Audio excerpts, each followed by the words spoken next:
Kansas City Comets home opener Saturday, November 26th at Cable Dahmer Arena. The first 2,000 fans will receive a free Comets magnetic schedule. Your Central Division champion Comets have a loaded roster and are ready to compete for the MASL Championship starting November 26th. Visit our friends at ticketsforless.com for Comets single game tickets. Family Leisure's inventory liquidation sale is happening now. Save hundreds, even thousands, on pools and spas at liquidation prices at Family Leisure. All the summer stuff has to go. Backyard adventure play sets, gorilla basketball systems, trampolines, patio, deck furniture, and more. The season's best price is guaranteed. Mention 810 and save more at Family Leisure's inventory liquidation sale. Family Leisure is your one-stop shop for family fun. K10 and Ridgeview in Olathe. 913-888-7727. Awesome.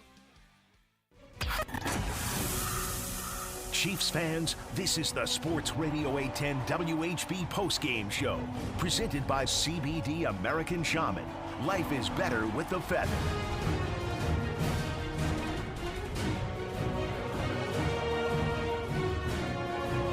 This is the Sports Radio 810 WHB Postgame Show, brought to you by CBD American Shaman.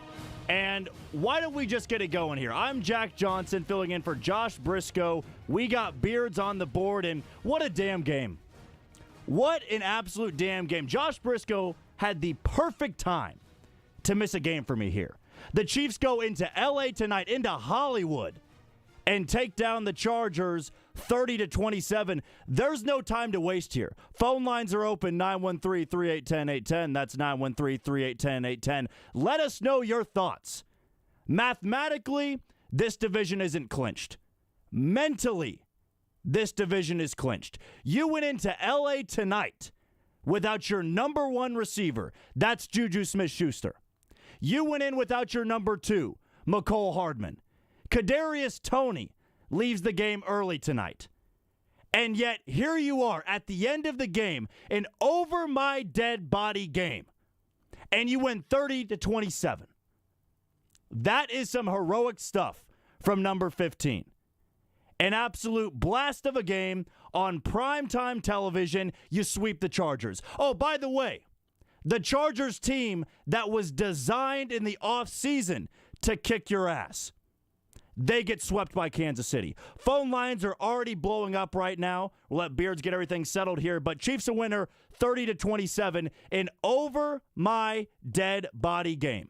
Patrick Mahomes gets it done. The Chiefs are now 8-2, a 3-game lead in the AFC West. Beards, are we good to go to the phone lines right now? We'll go to Gary first from Indiana. Gary, what's on your mind?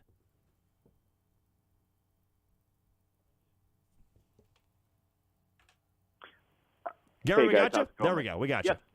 Yeah, I can't take too many more games like this. It's just not good for the blood pressure and the stress levels. But, you know, you win this game. This division is pretty much over. You got to hope some guys just start getting healthy and getting back on the field, because you've got some tough games coming up with Cincinnati in 2 weeks. The Rams aren't going to be a pushover. They're pretty tough defensively. And watching this game tonight, I would just love to see this defense do more than enough. And at what point does Mike Dana start getting more snaps than Frank Clark? He does more when he's in there in the few plays than Clark does in the entire game when he's in there. I want to see more Mike Dana and less Frank Clark, but great teams find ways to win, and that's what this team did tonight. And thank God 15's on our side. I'll hang up and listen. Great show, guys. Thanks so much for your call, Gary. And absolutely, man, Mike Dana deserves a hell of a lot more credit tonight. 2 sacks in this game was really a game changer. And that's the thing with this defense right now. When you look at this defense head to toe, they're really more of a bend, don't break defense. But time and time and again, it feels like they show up. And that was the last drive of the game. I think all of us watching went, you're up 30-27, final possession, final defensive series, and you go, man, I want to win this game, of course, but you still felt like Justin Herbert with 3 timeouts has enough time to move against this defense, get a field goal going to overtime, but I'm still never going to count out Patrick Mahomes. But yet, here they are again. Bend, don't break, come up with the big play. They got it done. I thought the secondary was great tonight. We'll have plenty to go over with this defense, but man, Mike Dana, absolutely. Thank you so much for your call, Gary, because that was a great point. When are we going to see more credit, more praise for a guy like Mike Dana? 51 was incredible tonight. He was the guy that was wreaking havoc in the backfield. Chris Jones, always going to get it done. But 51, after missing a couple games early in the season, he showed up tonight on primetime television. Got to give your props to Mike Dana. We'll go back to the phone lines now to Rodney from North Carolina. Rodney, what's on your mind, my man?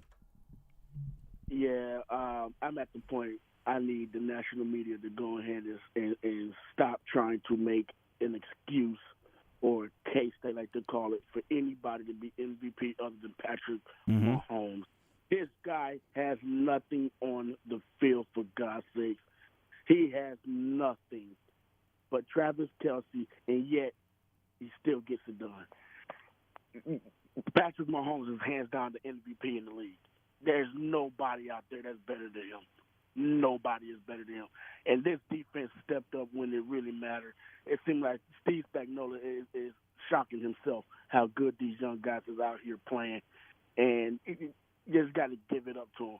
You know, a lot of people make excuses saying that Mahomes got Andy Reid and these coaches. Well, if that's the case, Eric Bieniemy should have been a head coach a long time ago. And yet that didn't happen.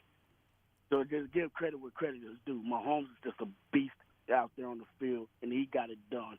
And this is it. This game seals it. He is the MVP. No way, no one else is topping him. Thank you. No problem, and Rodney, thanks so much for your call. Travis Kelce was just great tonight. Man, what more can you say about the guy? He's a Hall of Famer. And Patrick Mahomes is going to find a way to get it to his security blanket. But we talk about the first game that happened. L.A. in Kansas City playing at Arrowhead Stadium. Derwin James pretty much had a WWE-style move on him. And everybody's talking about, man, Travis Kelce just can't play against Derwin James. Tonight, are we kidding? 3 touchdowns in this game. A fantasy nightmare if you were playing against Travis Kelce tonight. But he just found a way to get open when it mattered most. When the game was on the line, Hall of Famers are going to do what Hall of Famers can do. Travis Kelce tonight, 6 catches, 115 yards, 3 touchdowns. What more can you say? He was absolutely incredible. 15 found a way to get him the ball, and it's all just history from there. He always finds a way to get open in this game. Now, phone lines are still blowing up. I've left some people on the line for way too long. We're going to go to George right now. George, what is on your mind? I was all set to point the finger at the penalties and poor play selection of the first half, causing the loss of the game. I was all set to give some faint praise to the defense for keeping him at least in the game. And then we get 5 sacks. And then we get the wonderful play of Kelce. And then we get the unsurprising return to form of someone who really should have been highlighted all the way through the season. And yes, he's had his moments, but Sky Moore came through. And when we needed a good, solid performance from a receiver, we had Sky Moore. We had Pacheco coming out and proving that he needs to have 30 touches a game. We still had penalties. We still have not had a complete game yet, top to bottom, offense, defense, special teams. But we're coming darn close, and we are coming to the right part of the season to have that happen. You know, turkey's going to be a lot sweeter this year. We don't need the pumpkin pie. We got Mahomes. Absolutely, and thanks so much for your call, George. I'm glad you brought up Sky Moore. Sky Moore has had a rough start as a member of the Kansas City Chiefs. He's a rookie, so you want to be a little bit reserved in what you're talking about with Sky Moore. But, man, when it mattered most tonight, guys were out. You have to step up. In a game on primetime television, you have to step up. We talked about over my dead body type of game for Patrick Mahomes. He did it tonight, but not without the help of some guys that were unsung heroes. Sky Moore had a couple of great catches tonight. Justin Watson, couple of great catches. Isaiah Pacheco became the first 100-yard rusher in this game, and he was the first 100-yard rusher the Chiefs have had since last year, early in the season. I think you have a running back in Kansas City, and I think you have some weapons in that number 4, number 5 spot at wide receiver, because when this team is fully healthy, man, they're going to do some damage. 8-2 on the season. And this Chargers team was the one that everybody else in the media said they're going to beat Kansas City. They're the top dog. They got all the weapons designed to kick your ass. And what happened is the Chiefs flipped the script and kicked the hell out of the Chargers twice. Sweep them this year, and they're 8-2, 3-game lead on this division. What more can you ask for? Back to the phone lines. We've kept Travis waiting way, way too long. Travis, I apologize for your wait, but thanks for staying on the line. What is on your mind, Travis? Heart attack medicine. So, yeah, I'm with that last guy. I was getting ready to complain about the rest, too. I mean, we all know that they're awful. And I'm excited for the win. I'm excited that Mahomes has pretty much put an end to the whole MVP conversation. That's all fine. But I was a little concerned with some of the play calling. I mean, they got really predictable on that last drive. I mean, was it 3rd and 1? You've got this high-powered offense. How do you get so predictable? I mean, that was like some high school stuff. I think Saran even tweeted, like, how in the world, WTF actually is what he used.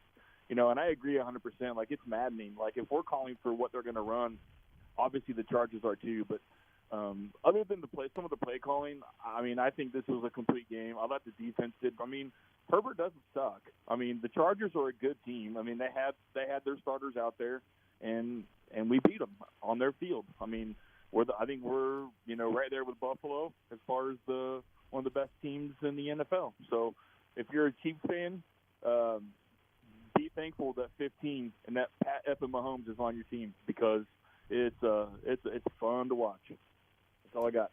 Hell yeah, Travis. That is exactly what I want to say right here. Did anybody feel nervous?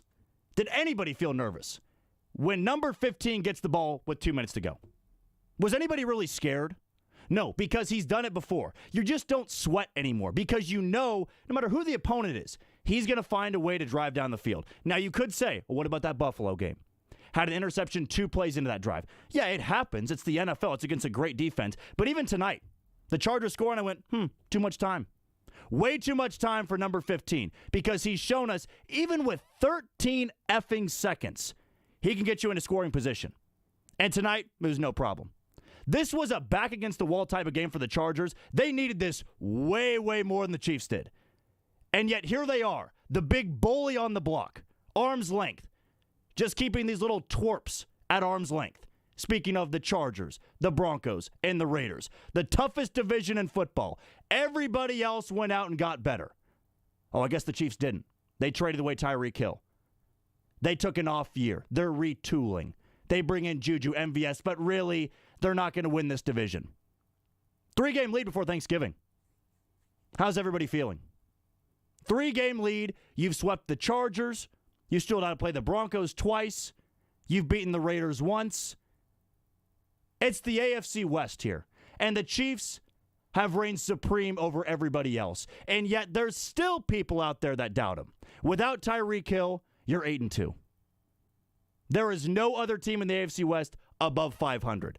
Feeling pretty good after a 30-27 win over the LA Chargers tonight. Back to the phone lines. Ben, way too long on the line here. I'm sorry about that, my friend. But Ben, what's on your mind?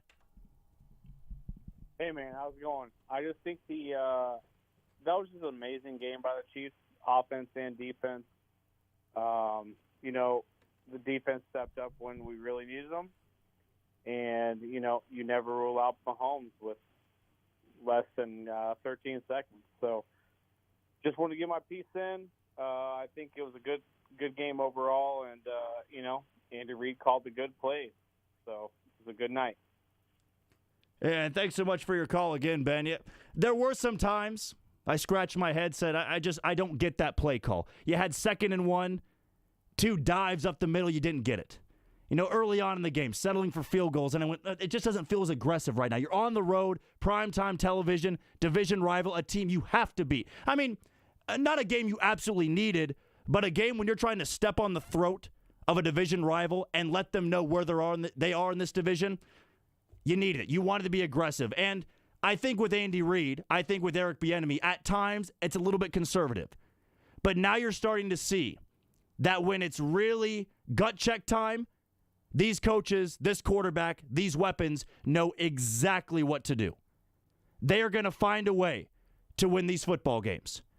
They went into Tampa Bay, Sunday Night Football, won that game. Trailed 17-0 against the Las Vegas Raiders at home, won that game.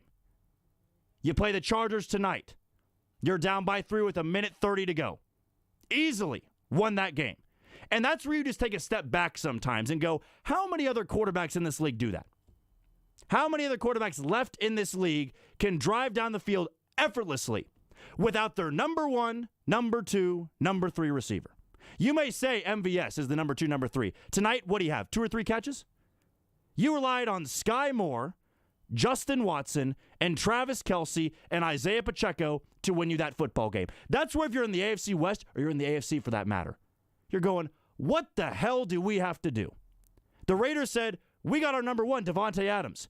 We're 3-7. The Russell Wilson-led Denver Broncos go, we got our quarterback. We got a defense, the number 1 defense in football. We're 3-7.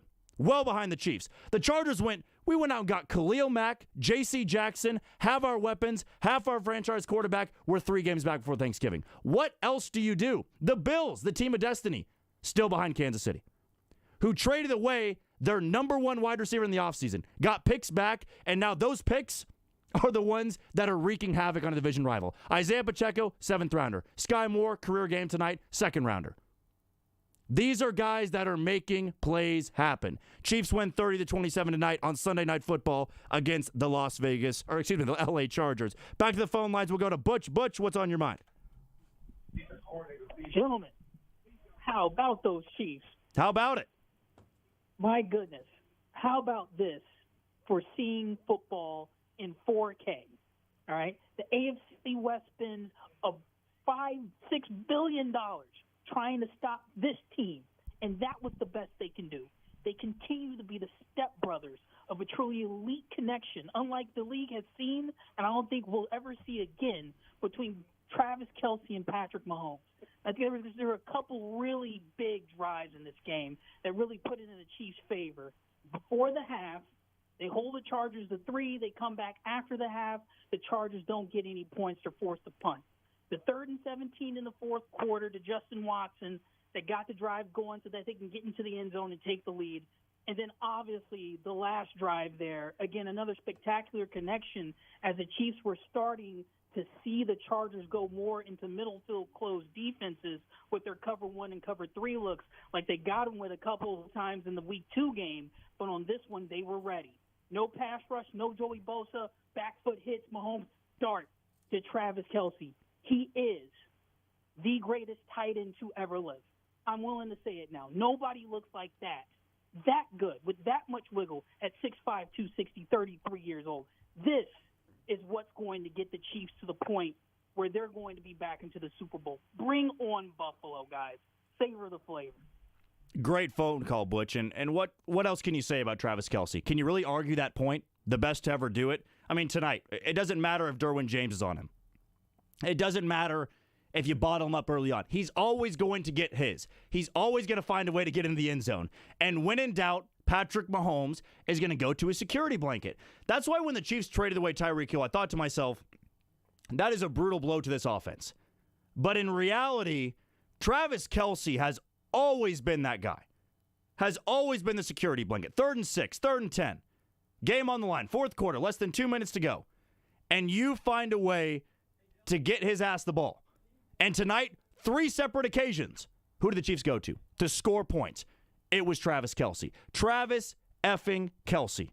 I get it. You may want to say Rob Gronkowski, the best to ever do it. Maybe you're more of an old school Chiefs fan. You say Tony G was the best to ever do it, though he may credit his success to the Atlanta Falcons. We'll leave that to another day. But Travis Kelce, man, what more can you say? I know I've said that time and time and again, but it was a great phone call by Butch. Because when you look at this team on paper, they lose their number 1 weapon. Tonight, they're without Juju. Tonight, they're without McCole. Halfway through the game, they lose Kadarius Toney. You're still not going to find a way to bottle up Travis Kelce, who goes well over 100 yards tonight, 3 touchdowns on only 6 catches. Back to the phone lines. Kyle from Raymore. Kyle kept you on the line for almost 13 minutes. Phone lines are blowing up, but thanks for your patience. What is on your mind, Kyle? Hey, thank you for taking my call. Thank you guys so much. So my first point I would like to make is Travis Kelce why don't you – I don't know why teams ain't doubling this guy.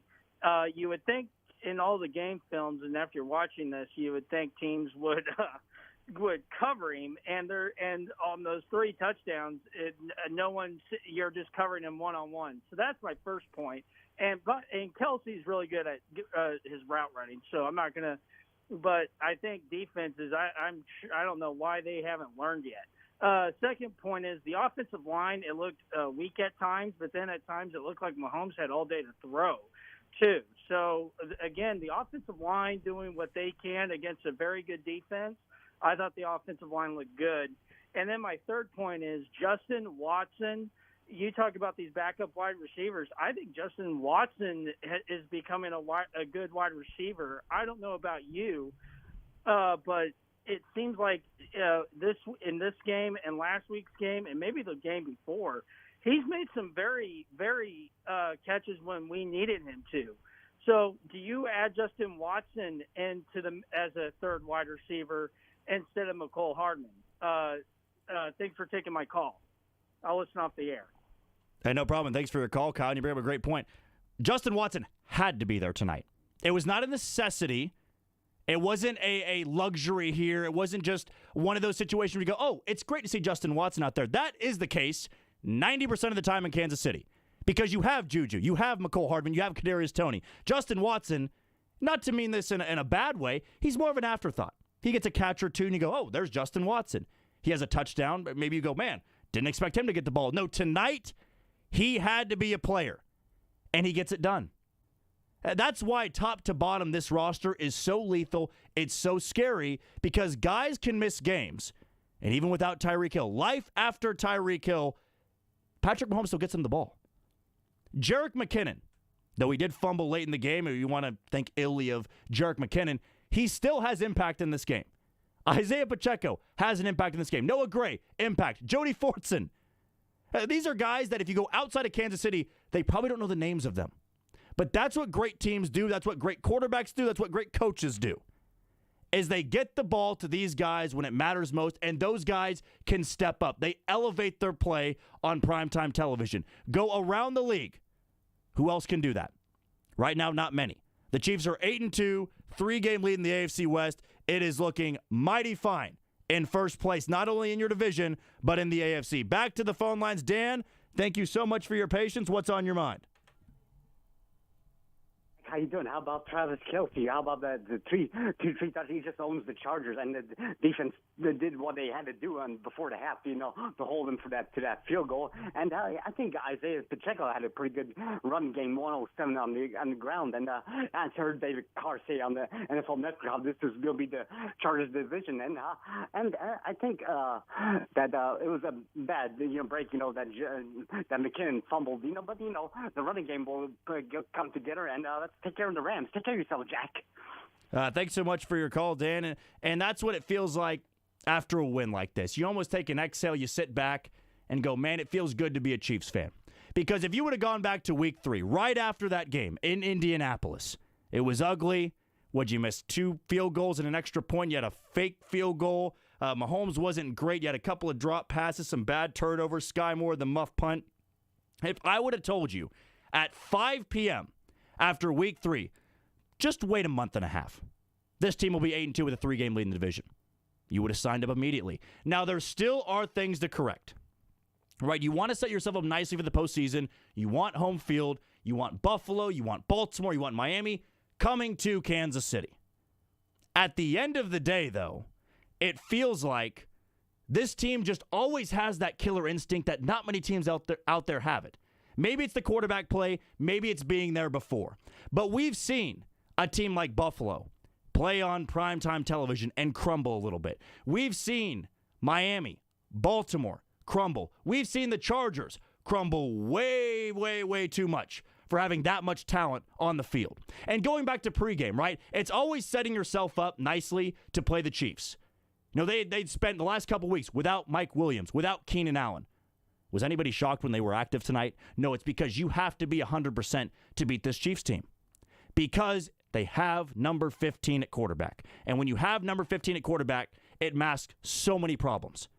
There is great talent around the league. I don't think there's been better quarterback play in the AFC than there is right now. You have Patrick Mahomes. You have Josh Allen. You have Justin Herbert. You have Tua, Joe Burrow. I mean, hell, across the board, the conference is stacked. But it's always comparing to 15. You're always comparing to Patrick Mahomes. You know, who's got the arm talent? Who's got the late game decision making? Who's got the star power? Who's better with his feet? When things are not going well, when you're facing adversity, who do you want on the field? After tonight, how could you pick anybody else than Patrick Mahomes? Sensational tonight from the future Hall of Fame quarterback. Back to the phone lines. We'll go to Paul in L.A. Paul, what's on your mind? Hey, buddy, how you doing? Pretty good. How about yourself? I'm wonderful. I'm really enjoying your show. I love your energy. You seem like you have a lot of passion about what we're talking about tonight. And I already have to give Butch the call of the night. Butch's call was awesome. I loved his fire and his positivity about it and just overall. Anyway, before this game started tonight, I was giving us a pass with our injuries and how many times we've beaten the Chargers and wins on the road. I really thought that it was time for the Chargers to get one. But watching this game, the back and forth, and they're just always exciting. And you said it best about having Patrick Mahomes. I mean, how many years? I'm 54 years old, so I've been following the Chiefs a long time. How many years we didn't have a Patrick Mahomes? We had somebody else's, used up quarterback or whatever. But now being a Chiefs fan tonight, I know I'm jumping all around, but now being a Chiefs fan tonight, sitting back here at 82, everybody else has what, at 3-5 or something that everybody was really positive about us going into the season. How good does it feel? It's really freaking cool. The penalties, turnovers, everybody's going to make mistakes. I make mistakes, you make mistakes. But it's the ability to overcome those mistakes. And going to the fourth quarter, when we were driving down, I thought to myself, if Mahomes doesn't get one picked off, we're going to win. And sure enough, there it was. That's all I have. I'll listen off the air. Hey, great call, Paul, and you bring up a great point. I don't care if you jump around, right? There's so much to talk about in this game because this team went into L.A. tonight. I wouldn't say completely depleted, but they were without some key guys in this game. And you talk about the Chargers, right? You can say, oh, they were banged up, right? Mike Williams left early. Keenan Allen's not 100%. Maybe Justin Herbert's still dealing with that rib injury. I get that's all the case. But this is the NFL. The NFL, you have injuries. You have problems. And it's about overcoming that adversity. The Chiefs do that maybe better than anybody else. And when you have a franchise quarterback, it allows you to be better than the rest here. I think a lot of teams in the AFC, you can go to the NFC, but I'm not really going to talk about the NFC tonight. The AFC, they've got some great teams. Like I would say Miami is stacked. Baltimore, they can beat you when they play their style of football. Right? The Cincinnati Bengals, they get Jamar Chase back, loaded and talented roster. The Chiefs will see them here in a couple of weeks on Sunday Night Football. Like there is a lot of talent in this league. But when you put adversity in those teams' faces, not every single one of them step up to the task. The Chiefs are one of those teams that do that. They can start slowly. They did tonight. They can have a turnover in a crucial moment. They did that tonight. They can settle for field goals early on. They do that. But when it's all said and done, this team comes out a winner. 30-27 tonight over the LA Chargers in Hollywood. 8-2 on the season. 3-game lead in the AFC West. Derek, my apologies for keeping you on the line so long. We'll go back to you in the phone lines one last time here. Oh, no problem. I appreciate you. First-time caller. I just want to say, no matter what, no matter who we play, don't worry about it because we have a beat team and a great quarterback. It's just unbelievable. I just say I think Pacheco needs to get at least 20 carries, touches a game, and stay aggressive. Just stay aggressive. That's all you got to do. Yeah, that's a great call, Derek, and you want to be aggressive with this defense because the defense needs an identity, right? The defense needs to find a way to force turnovers, get to the quarterback, cause some havoc because if you are a bend-don't-break type of defense, you don't want to be conservative. You don't want teams to put up 400-plus yards of total offense on you. You want to find a way to do something really well. I've always believed that with defenses. You got to either stop the run really well, defend the pass really well, turn the ball over, or get to the quarterback. And tonight, though they didn't really have a locked-in identity, when it mattered most, this team found a way to create a turnover or get to the quarterback. We talked about Mike Dana 5 callers ago. Mike Dana got to the quarterback twice tonight in crucial moments, getting off the field on third down.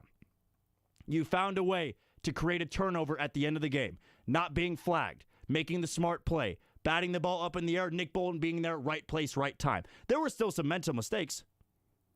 Do not make those mental mistakes like Nick Bolton did. The face mask at the goal line, setting you up to return a kickoff far in a bad spot. No, I didn't phrase that really correctly, but you're taking the ball deeper than you should. Isaiah Pacheco fielding a ball that was going to go out of bounds, and then you step out of the 8-yard line. Like, those are mental mistakes that happens. But on the defensive side, you can afford to have some mental mistakes if you do something really well. And the Chiefs tonight, in big-time moments, did things really well. They got to the quarterback. They got off the field on third down. 27 points, allowing 27 points, not my cup of tea, not something I'm going to go for here. But in the game where your offense can easily put up 30, I can deal with it. So really, this game comes down to who is the top dog? Who is the alpha dog? Who is the one that steps up to the plate when things are really tough? When you got to make the big play? When you got to be the team that can look adversity in the face and overcome it? The Chiefs did that better than the Chargers. And that's why, in his career, I think Justin Herbert's a great quarterback. I think he is a top 5 talent in this league. There's a reason that Justin Herbert's under 500. There's a reason Brandon Staley's under 500 as a head coach. There's a reason Justin Herbert hasn't made the postseason. Because when things get really tough, when there's a lot of pressure right on you, they just don't like to have it. The Chiefs are that team when they're in first place, AFC West, AFC, whatever you want to say, and they have drivers in their rearview mirror. They just keep driving. They never look in the rearview mirror. They never look up. They just keep driving. They keep their speed, foot on the pedal to the metal, whatever you want to say. They never look back. Other teams, they're sweating. They're always looking back. They don't want to change lanes. They want to let the Chiefs pass them. And that's what scared teams do. That's what nervous teams do. The Chiefs are never nervous. They're never nervous in games like this. We're going to take a quick break. When we come back here, we will have some audio to go over here from the postgame down in Hollywood. Chiefs a winner 30-27 over the L.A. Chargers. You're listening to the Sports Radio 810 postgame show brought to you by CBD American Shaman. Free CBD samples every day. You're listening to exclusive postgame coverage on Kansas City's home for the NFL. Sports Radio 810 WHB. Brought to you by Casey's own CBD American Shaman. Come on into your local Shaman store for a free sample of stress-sacking CBD. Everything is better with the feather. Hey, Kansas City. Good Sense here. Size really does matter when it comes to our sensational subs. The competition just can't stack up to our giant 16-inch whole sandwiches. Starting with our baked fresh daily pillowy soft bread, loaded with your choice of sliced to order meats and cheeses, and the freshest veggies in town. Why would you settle for second string when you can eat like a starter every day? The penny, the nickel, the dime, the quarter, the penny. Looking for fun and exciting gifts this holiday season? Sandlot Goods, Casey's only hat manufacturer, has you covered. With a variety of hats, apparel, drink sweaters, and pinnets, you can shop local, high-quality bundles for your friends and family at sandlotgoods.com and all made in Casey marketplaces. Get ready for Monday Night Football with the Casey Legends Show hosted by Bill Moss, live from Barstool Sportsbook inside Hollywood Casino. Bill's special guest this week is former Chiefs Pro Bowl long snapper Kendall Gammon. They'll break down the Chiefs and Chargers and get you ready for the 49ers and Cardinals on Monday Night Football. There's no better place than Barstool Sportsbook inside Hollywood Casino to place your bets. Featuring 16 betting kiosks, 5 betting windows, and 45 HD TVs. Come check it out with the Casey Legends Show Monday at 6 on Sports Radio 810 WHB. Do you follow Sports Radio 810 on social media? This is your reminder to give us a follow and hit that subscribe button on Facebook, Twitter, YouTube, and Instagram at Sports Radio 810. Follow along for breaking news as it happens, live coverage of press conferences, analysis and reporting from top local and national experts, fan videos, and on-the-ground coverage of your favorite local teams, as well as the best sporting events and athletes in the country. Turn on your notifications so that you never miss a beat, and follow the leader at Sports Radio 810. Score big with Xfinity Internet. It's made to do anything, so you can do anything. Supercharge your home with the game-changing speed of supersonic Wi-Fi. With 3 times more bandwidth, it covers the field and then some. And blocks billions of threats with advanced security that helps keep you protected at home and on the go. If you're keeping score, that's internet that does it all. That's unbeatable internet from Xfinity. Learn more at Xfinity.com. Restrictions apply. Not available in all areas. Frank Bowl here for my friends at CBD American Shaman.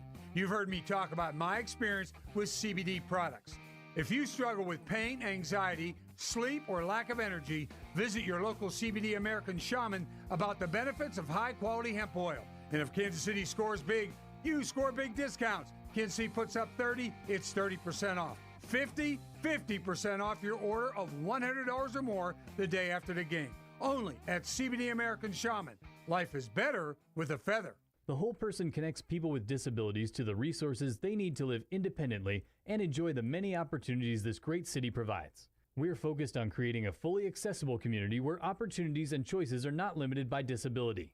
The Whole Person delivers programs and services that enhance the confidence of people with disabilities by providing the skills needed to live, learn, and work in the Kansas City Metro. The Whole Person serves both Missouri and Kansas. Learn more by visiting thewholeperson.org.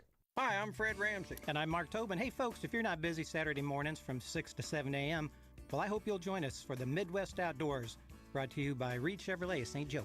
Join us and our expert guests, and we'll be talking about hunting and fishing, dog training. We'll give you tips, pass along stories, and most important, share some laughs along the way. That's right. We cover it all, from crappie to waterfowl, and we'll tell you how to cook it, too. The Midwest Outdoors, brought to you by Reed Chevrolet, Saturday morning, 6 a.m. to 7 a.m., right here on Sports Radio 810 WHB. Tito's Handmade Vodka is America's original craft vodka. Tito's is made from corn and naturally gluten-free. Visit us at titosvodka.com. Distilled and bottled in Austin, Texas, 40% alcohol by volume, Neighborly 80 proof. Crafted to be savored responsibly. WHB, Kansas City.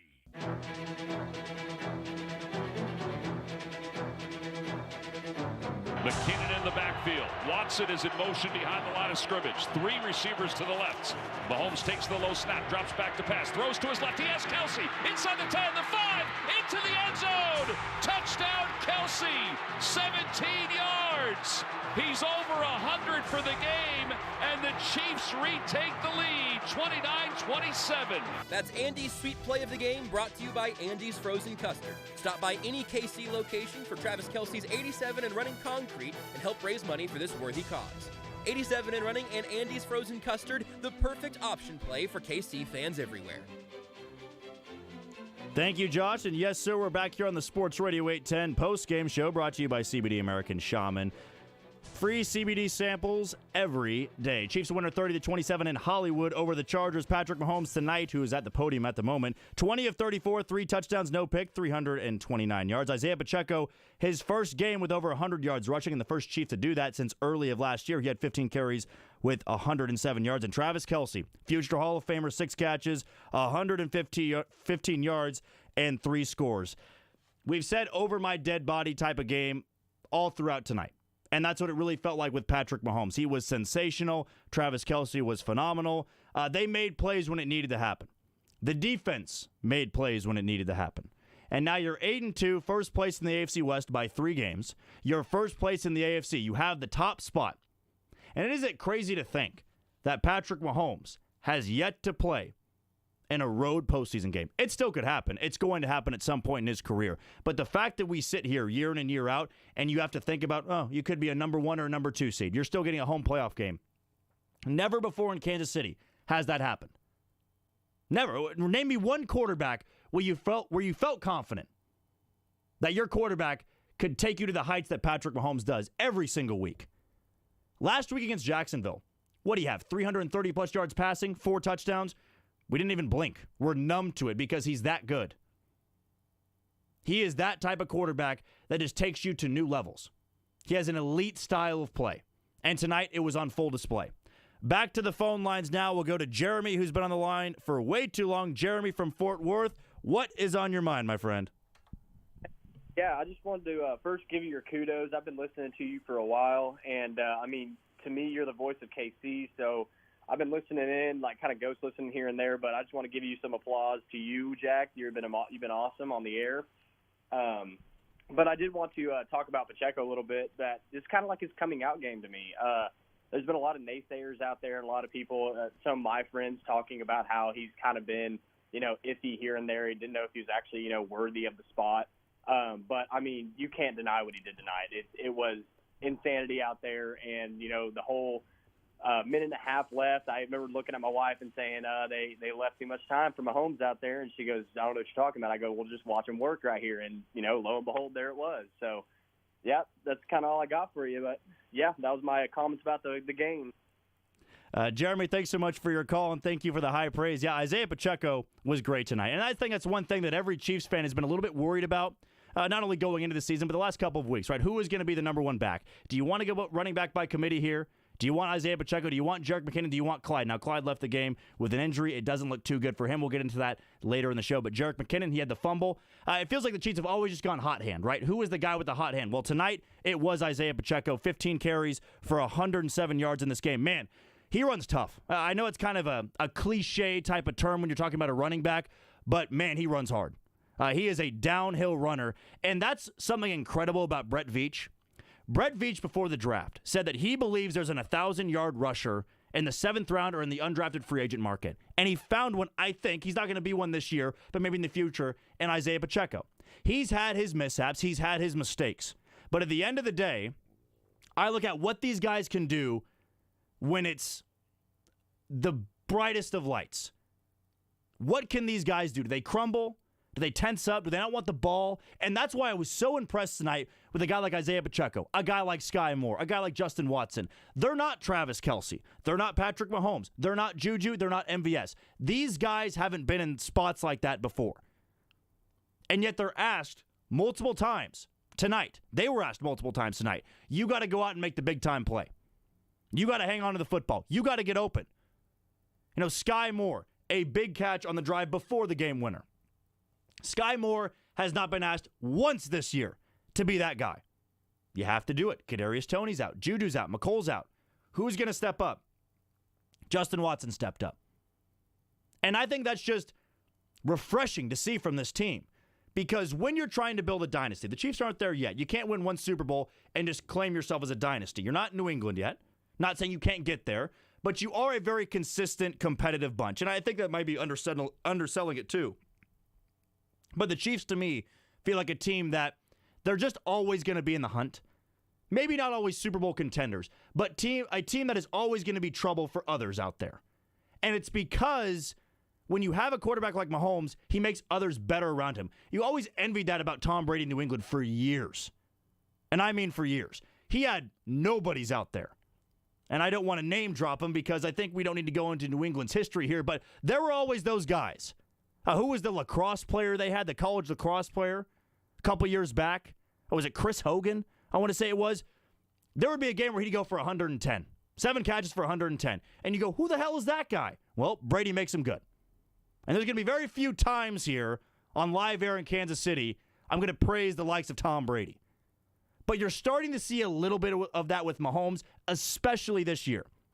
I guarantee you there were people in L.A. tonight going, who the hell is 84? Who is Justin Watson? Who is Sky Moore? Who is number 24? Who is Isaiah Pacheco? But that's just the Chiefs. That's how you build a long-term window. That is how, when you look at this team, you go, man, they're going to have a 5 to 10-year postseason run where they're always in the thick of it. They're not going to win 8, 9 Super Bowls in a row. Not possible. League's too good. AFC's too good. But when you can always just have that chance, I think that's what every fan base wants. There's fraudulent teams out there. There's teams that don't live up to the hype. And then there's teams like the Chiefs, who you can doubt them all offseason long. Bart Scott, a guy that goes on live air, goes on TV and says, this team's going to miss the postseason. He wasn't the only one either. A better chance to make the Super Bowl or miss the postseason. There were people out there on ESPN saying that was going to be the Chiefs. The Chiefs take in that noise, and they respond better than anybody else. And that's why I always kind of laughed at that idea that the Chiefs were not going to be there. They may not be the top seed. They may not win their division. But to doubt them so harshly, I never really thought about it. And you may take what I'm saying with a grain of salt. You're going, listen, you work in KC, you're KC radio, you're going to be biased towards the Chiefs. You're going to be positive about the Chiefs. When I look at the NFL, though, I always go back to quarterback play. You look at Philadelphia and their star right now. Jalen Hurts, great quarterback. I think the anomaly right now is maybe Kirk Cousins, who's playing better than he usually does, but good quarterback play, 8-2. Buffalo Bills, 7-3, good quarterback play, Josh Allen. Lamar Jackson, first place in division, good quarterback play. Joe Burrow in the hunt with Cincinnati, good quarterback play. Mahomes, Kansas City, good quarterback play. You always can go back to that, but it's also the weapons around them and what these quarterbacks do when maybe they don't have that top weapon. We've seen Joe Burrow crumble a little bit without Jamar Chase. Justin Herbert lost Mike Williams and Keenan Allen for multiple weeks. Struggled, as good quarterbacks do, but the elite top dogs, the ones that overcome everything, they continue to win, regardless of the opponent. We have seen great quarterbacks in this league over the course of 50-plus years crumble when they lose their top weapon. I can't remember a time off the top of my head the Chiefs just completely crumbled when they didn't have their top guy. I've seen second-half collapses in the postseason, dating all the way back to the Andy Reid first year, 2013. Hate to bring it up, but that AFC, was it the wild card or divisional round? I don't even want to think about it. I want to block it out of my mind. But when the Chiefs blew their 38-10 lead, right? Second-half collapse, you lost Jamal Charles, you lost Brandon Flowers, lost a lot of guys. I think even at the end of it, you lost Niall Davis. Like, losing players, lost Kelsey too. The Titans game too, right? You're talking about with, okay, well, Beard tells me here right now that Travis Kelce's about to go to the podium. So before we get any further into our postgame breakdown, we're going to swing it to the podium in L.A. for Travis Kelce, who had 6 catches for 115 yards and 3 touchdowns tonight. Let's hear what he had to say about the 30-27 win over the Chargers. Justin Watson, even in that last drive for us, Marquez gets us going early. Pat makes a huge play with his feet. It's just those are the best, man. Those are the best. When everybody gets a piece of the pie, that's the best. You follow up in looking at those rookies, especially on both sides of football, how important is it as you progress and hopefully get to the playoffs, is their play in the way that they contribute to the team? Well, it's important that they're going to have how would I put this? They're going to have battle wounds, right? They're going to have things that happen throughout a game, throughout a season that they're going to have to learn from it. And it typically happens when they lose on a play, maybe how we lose in a game. And then we learn from it and we get better because of it. And it's, jobs like, and it's puts it on us as leaders to be able to get them to follow along and be able to, find a way to win those games, even when it is, a learning situation for the young guys. Travis, when the Chargers score and you guys are getting ready to go back out there for the game-winning drive, basically, I wonder what you're saying, what you're thinking, and if you could just explain the emotion of scoring that touchdown and what that feels like when they're doing so much to. This is what we practice, man. This is what we practice day in, day out. Throughout the offseason, Coach Eric Bieniemy stresses a lot about situational football, and 2 minutes to win the game, down 4. That's a situation that we harp on a lot, and it's just a whole lot of fun, and the emotion to be able to persevere through that, man. It's like a ticking time bomb, man. Once you get in the end zone, man, you just explode. Do that. You just fired that ball right. Yeah. Sorry if I hit somebody. I don't have a whole lot of accuracy with this thing. That's why I moved the tight end. Sorry about that. How much?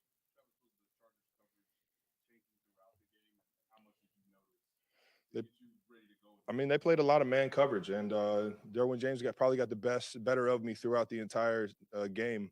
But I was fortunate that Pat and Coach Reid kept coming to me, kept dialing me up in situations, and I was able to finish the game off on a positive note. But that's a great defense, man, and it's just definitely a great secondary, and hats off to them for sure. You've been a great tight end for a long time. I appreciate with all that. the experience that you have, what's even better about your game now than say last year before? Man, I would say I was kind of talking about I'm an older dog, man. Throughout my years I just learned from situations that I've been through on the football field, situations that I've seen on the football field, and I just keep accumulating all that data and just put it in this computer up here and hope that I can use it to my advantage when the time's needed, man. And that's kind of where I'm at with it at that.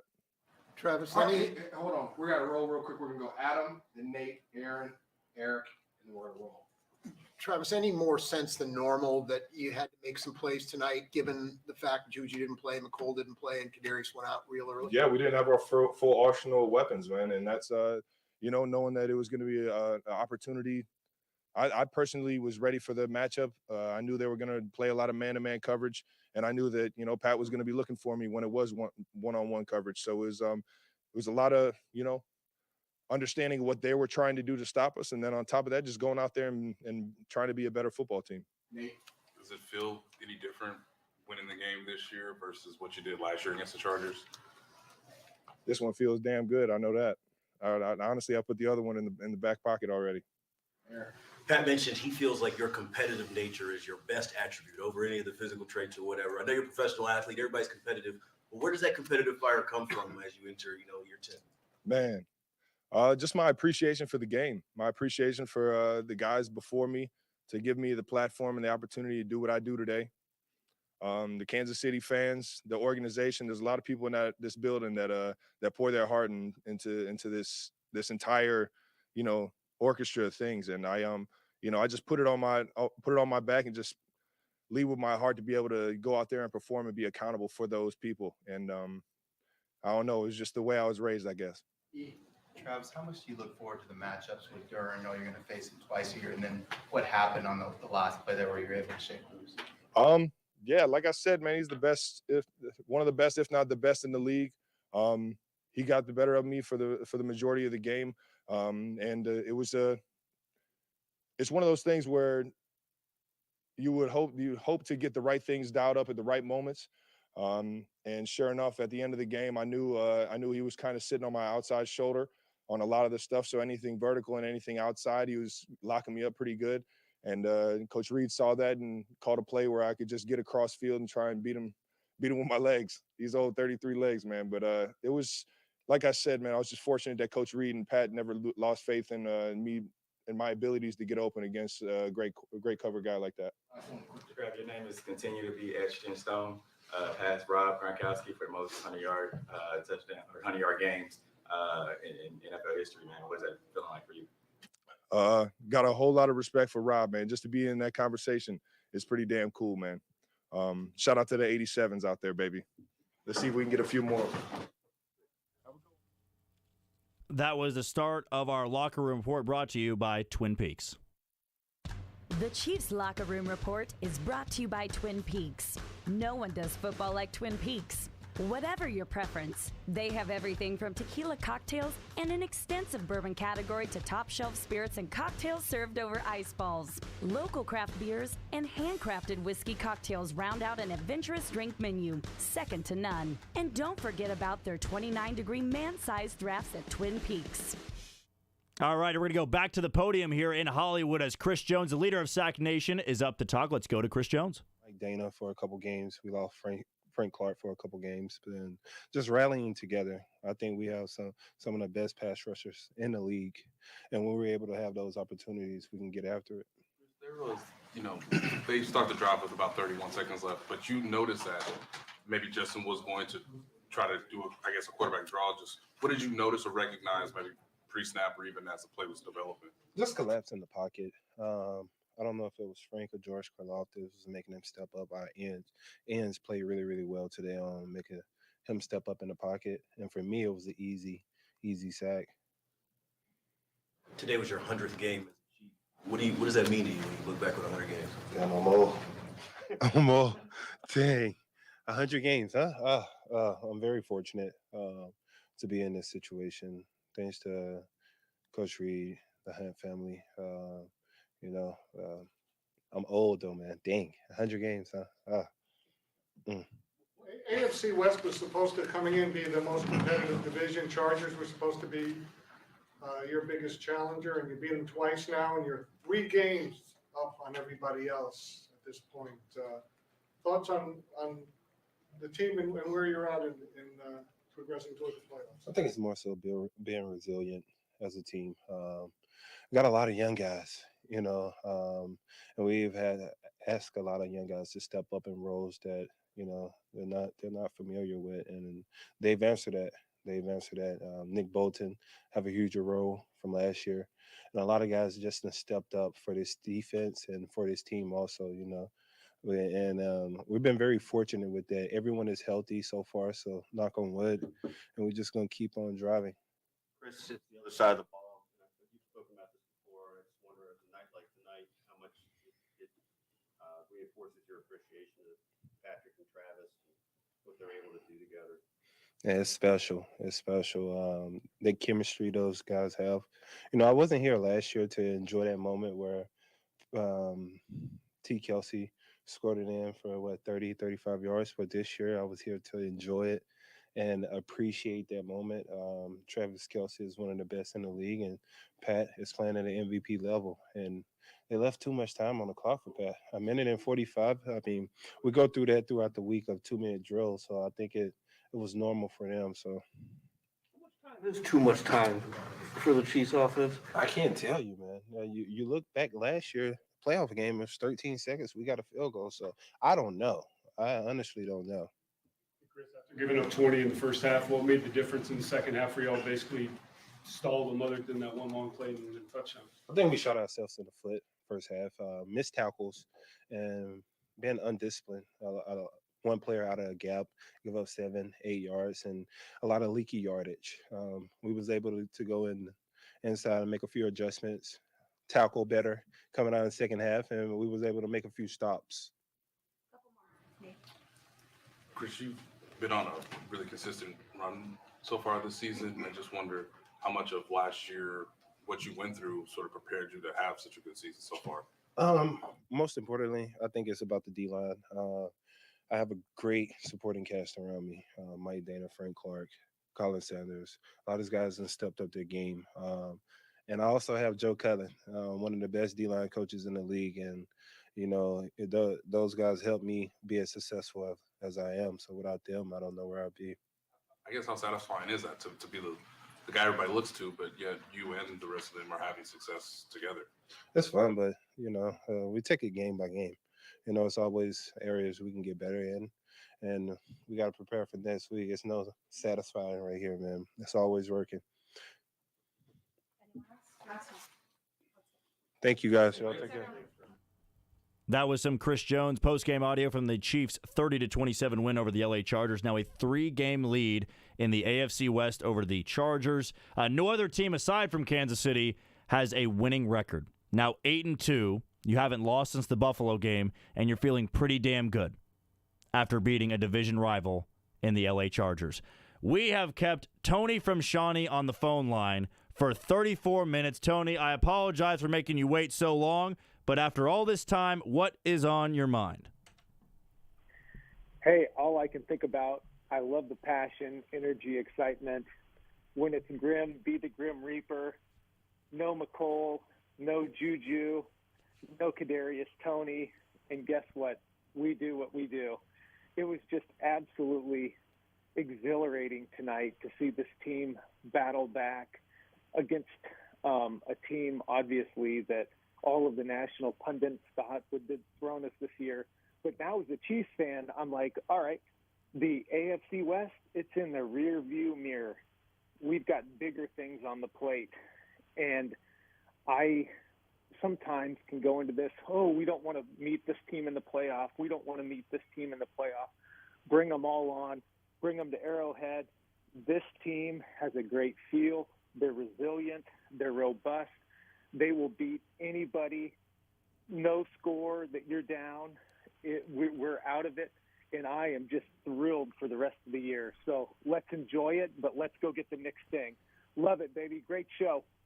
Hey, great call, Tony. And that is what's next for the Kansas City Chiefs. It's looking ahead and not past your next game, right? You still want to take it game by game, but it's pretty much past winning the AFC West now. You are going to win this division. Barring an utter and complete collapse here, which I'll knock on wood. We're on camera, so you can see me knocking on wood. The Chiefs are going to win this division. I hate to jinx it, but we're looking at where they're at right now. 3-game lead. Their schedule is favorable. Right? If I get it wrong, crucify me, whatever you want to do, that I was the one that jinxed the Kansas City Chiefs. But they're playing at a very high level right now. Very high caliber. Patrick Mahomes is playing at an MVP level. And tonight, going up against one of his toughest opponents on the schedule, he wins that game on the road. And he's now 14-0 in road divisional games. Take that into account here. 14-0, undefeated. Never lost on the road in the AFC West. He just comes through. And that's why I'm just not going to doubt him. I'm on multiple text threads with different people. When the Chiefs trailed in the second quarter, they trailed in the third quarter, trailed in the fourth quarter, I said, not worried.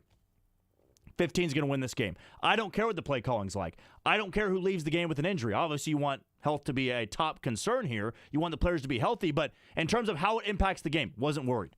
Because Patrick Mahomes is going to find a way to win that football game. And that's really been the message tonight on this postgame show. And I'm not the one who came up with the over my dead body game. That was Therese Paylor, who we want to pay homage to here, because he always said that with the Kansas City Chiefs, right? Over my dead body game. It feels like that tonight. Patrick Mahomes is going to get it done. And that's important to say here, because Therese Paylor always said that on Twitter. If you ever followed him, he was great covering the Chiefs. And that was sort of the juice this team needed. That not many quarterbacks, not many coaches, not many teams have that mentality. And the Chiefs seem to do it against teams like Jacksonville, against teams like Tennessee. You're not going to lose. No matter how grim it looks, right? When it's Grim be the Grim Reaper, as Patrick Mahomes got that nickname after the AFC divisional game against Buffalo, they're just not going to lose. They're going to find every possible way to win that football game. No matter what calls go against them, weak calls, and there were a lot of weak calls in the first half. And I think some teams will let it get to their head and go, well, we're just not going to overcome it tonight. We're not going to beat the Chiefs. We're not going to beat the Chargers because we're not getting the calls. No, the Chiefs find a way to get it done. Every single week. 8-2 now. Still flaws to correct with this team. I think you want to still have that consistent running game. You had that tonight in Isaiah Pacheco, so you're getting there. I think it's been back-to-back games that have been great for Isaiah Pacheco. Right? I think your defense starting to settle into an identity here. Special teams had a rough moment tonight with Isaiah Pacheco fielding a kick that was going to go out of bounds. Like, those mistakes are going to happen. It's about masking them, though. Making sure they don't happen again. Because when you're in the postseason, when you're in a divisional game, when you're in the AFC Championship game, you can't have that happen again. And still, in this game, a play like a Jerick McKinnon fumbling with a drive that would have put the game away. You felt like if Jerick McKinnon doesn't fumble, the Chiefs are going to go down, score, go up by 10, game's over. But you fumble. Here come the Chargers. They go down and score. That's adversity. And a lot of teams that go, damn, that was our chance. Now we have to put our faith in our quarterback. Can they go in and win this football game? Feel like only number 15 can. Maybe right now I'm just riding the high of Patrick Mahomes in another MVP caliber type of season. It just feels like they're setting themselves up so nicely to have home field advantage again in the postseason. Chiefs a winner tonight over the LA Chargers, 30-27. We're going to take a quick break. When we come back, we'll continue our recap of the Chiefs' win over the Chargers in Hollywood. You're listening to the Sports Radio 810 postgame show brought to you by CBD American Shaman. You are listening to exclusive postgame coverage on Kansas City's home for the NFL. Sports Radio 810 WHB. Brought to you by Casey's own CBD American Shaman. Come on into your local Shaman store for a free sample of stress-sacking CBD. Everything is better with the feather. You've got advanced prostate cancer, but you're not waiting around. You want straight talk, the facts about Orgovix. Orgovix Relagolix 120 milligram prescription tablets is a treatment for adults with advanced prostate cancer. Fact: Orgovix is a different kind of androgen deprivation therapy treatment, a pill, not an injection. Orgovix may cause serious side effects, including a heart condition called QT prolongation. Tell your doctor right away if you feel dizzy, faint, have a racing or pounding heart, or chest pain. Orgovix can cause harm to an unborn baby or miscarriage. Use birth control during treatment and for 2 weeks after Orgovix treatment. The most common side effects include hot flushes, increased blood sugar and blood fat levels, muscle and joint pain, decreased blood hemoglobin levels, increased liver enzymes, tiredness, constipation, and diarrhea. Other side effects include weight gain, decreased sex drive, and erectile function problems. Orgovix may cause infertility. Talk to your doctor if infertility is a concern for you. Go with Orgovix. Ask your doctor. For more facts, visit gowiththefacts.com. Family Leisure's inventory liquidation sale is happening now. Save hundreds, even thousands, on pools and spas at liquidation prices. At Family Leisure, all the summer stuff has to go. Backyard adventure play sets, gorilla basketball systems, trampolines, patio, deck furniture, and more. The season's best prices guaranteed. Mention 810 and save more at Family Leisure's inventory liquidation sale. Family Leisure is your one-stop shop for family fun. K10 and Ridgeview in Olathe. 913-888-7727. Awesome. Where'd you get that grin? Right above your chin. I love fall, and I love the taste of s'mores around a campfire. So this season, I made them into our new Andy's Frozen Custard S'mores Jackhammer. It's fresh vanilla frozen custard blended with chocolatey hot fudge, crunchy graham cracker, and fluffy marshmallow. Roasty, toasty good. Smile at Andy's, top your day. With a smile at Andy's, top your day. Listen up, sporting fans. Central Bank of the Midwest invites you to score a better banking experience with our new sporting checking account. Now you can show off your team spirit at the match or on the go with the official sporting debit card. Plus, you'll gain access to Central Bank's award-winning mobile app with more than 30,000 reviews and a 4.9-star rating. So, score big today by opening your sporting checking account at any of our convenient Central Bank locations or by visiting sportingchecking.com. Member FDIC. Looking for fun and exciting gifts this holiday season? Sandlot Goods, KC's only hat manufacturer, has you covered. With a variety of hats, apparel, drink sweaters, and pinnets, you can shop local, high-quality bundles for your friends and family at sandlotgoods.com and all made in KC marketplaces. Receding hairlines, bald spots, thinning hair, many try medications, foams, special shampoos, or supplements. But the best method for restoring your hair is simple. Transferring your own hair follicles to the places you need them. I'm Dr. Jeff Markey with Ascentus Plastic Surgery. We perform hair transplants with cutting-edge ARTIS robotics to get the single best result for each patient with the least amount of downtime. Contact Ascentus Hair Restoration or visit kansascityhairtransplant.com for a free consultation. Surgical precision with hair restoration performed by plastic surgeons only at Ascentus Hair Restoration. In the pursuit of our passions, there's no finish line. For those who chase new adventures, bigger goals, unforgettable moments, once-in-a-lifetime trophies, Bushnell innovates the widest range of products for you. Because just like you, we are built for the pursuit. Do you follow Sports Radio 810 on social media? This is your reminder to give us a follow and hit that subscribe button on Facebook, Twitter, YouTube, and Instagram at Sports Radio 810. Follow along for breaking news as it happens, live coverage of press conferences, analysis and reporting from top local and national experts, fan videos, and on-the-ground coverage of your favorite local teams, as well as the best sporting events and athletes in the country. Turn on your notifications so that you never miss a beat, and follow the leader at Sports Radio 810. Join Union Broadcasting in thanking local companies that care. Companies That Care is an effort to let you know about local companies giving back to our community. Hi, my name is Cernan Macon, head football coach for FL Schlegel High School. Football is the ultimate team sport, and it takes dedication and commitment to be successful. With the financial help from the D. Pasquale Moore Law Firm, the future of Schlegel football has been accelerated. Thank you, Mike and Stephanie, and the entire staff at D. Pasquale Moore for being a company that cares. Go Stallions. Hey golf fans, looking for a unique gift for the holidays? Try Total Performance Golf in Overland Park. You can get the golfer on your list, private coaching from recognized golf coach John Richmond, or a monthly membership that allows you to come and go as you please. So you can use the gym and simulators at any time of the day. Total Performance Golf has a variety of single and multi-day options and custom club fitting as well. Total Performance Golf is easy to get to just south of 159th and Metcalf in Overland Park. Check them out online at TotalPerformanceGolf.com. That's TotalPerformanceGolf.com.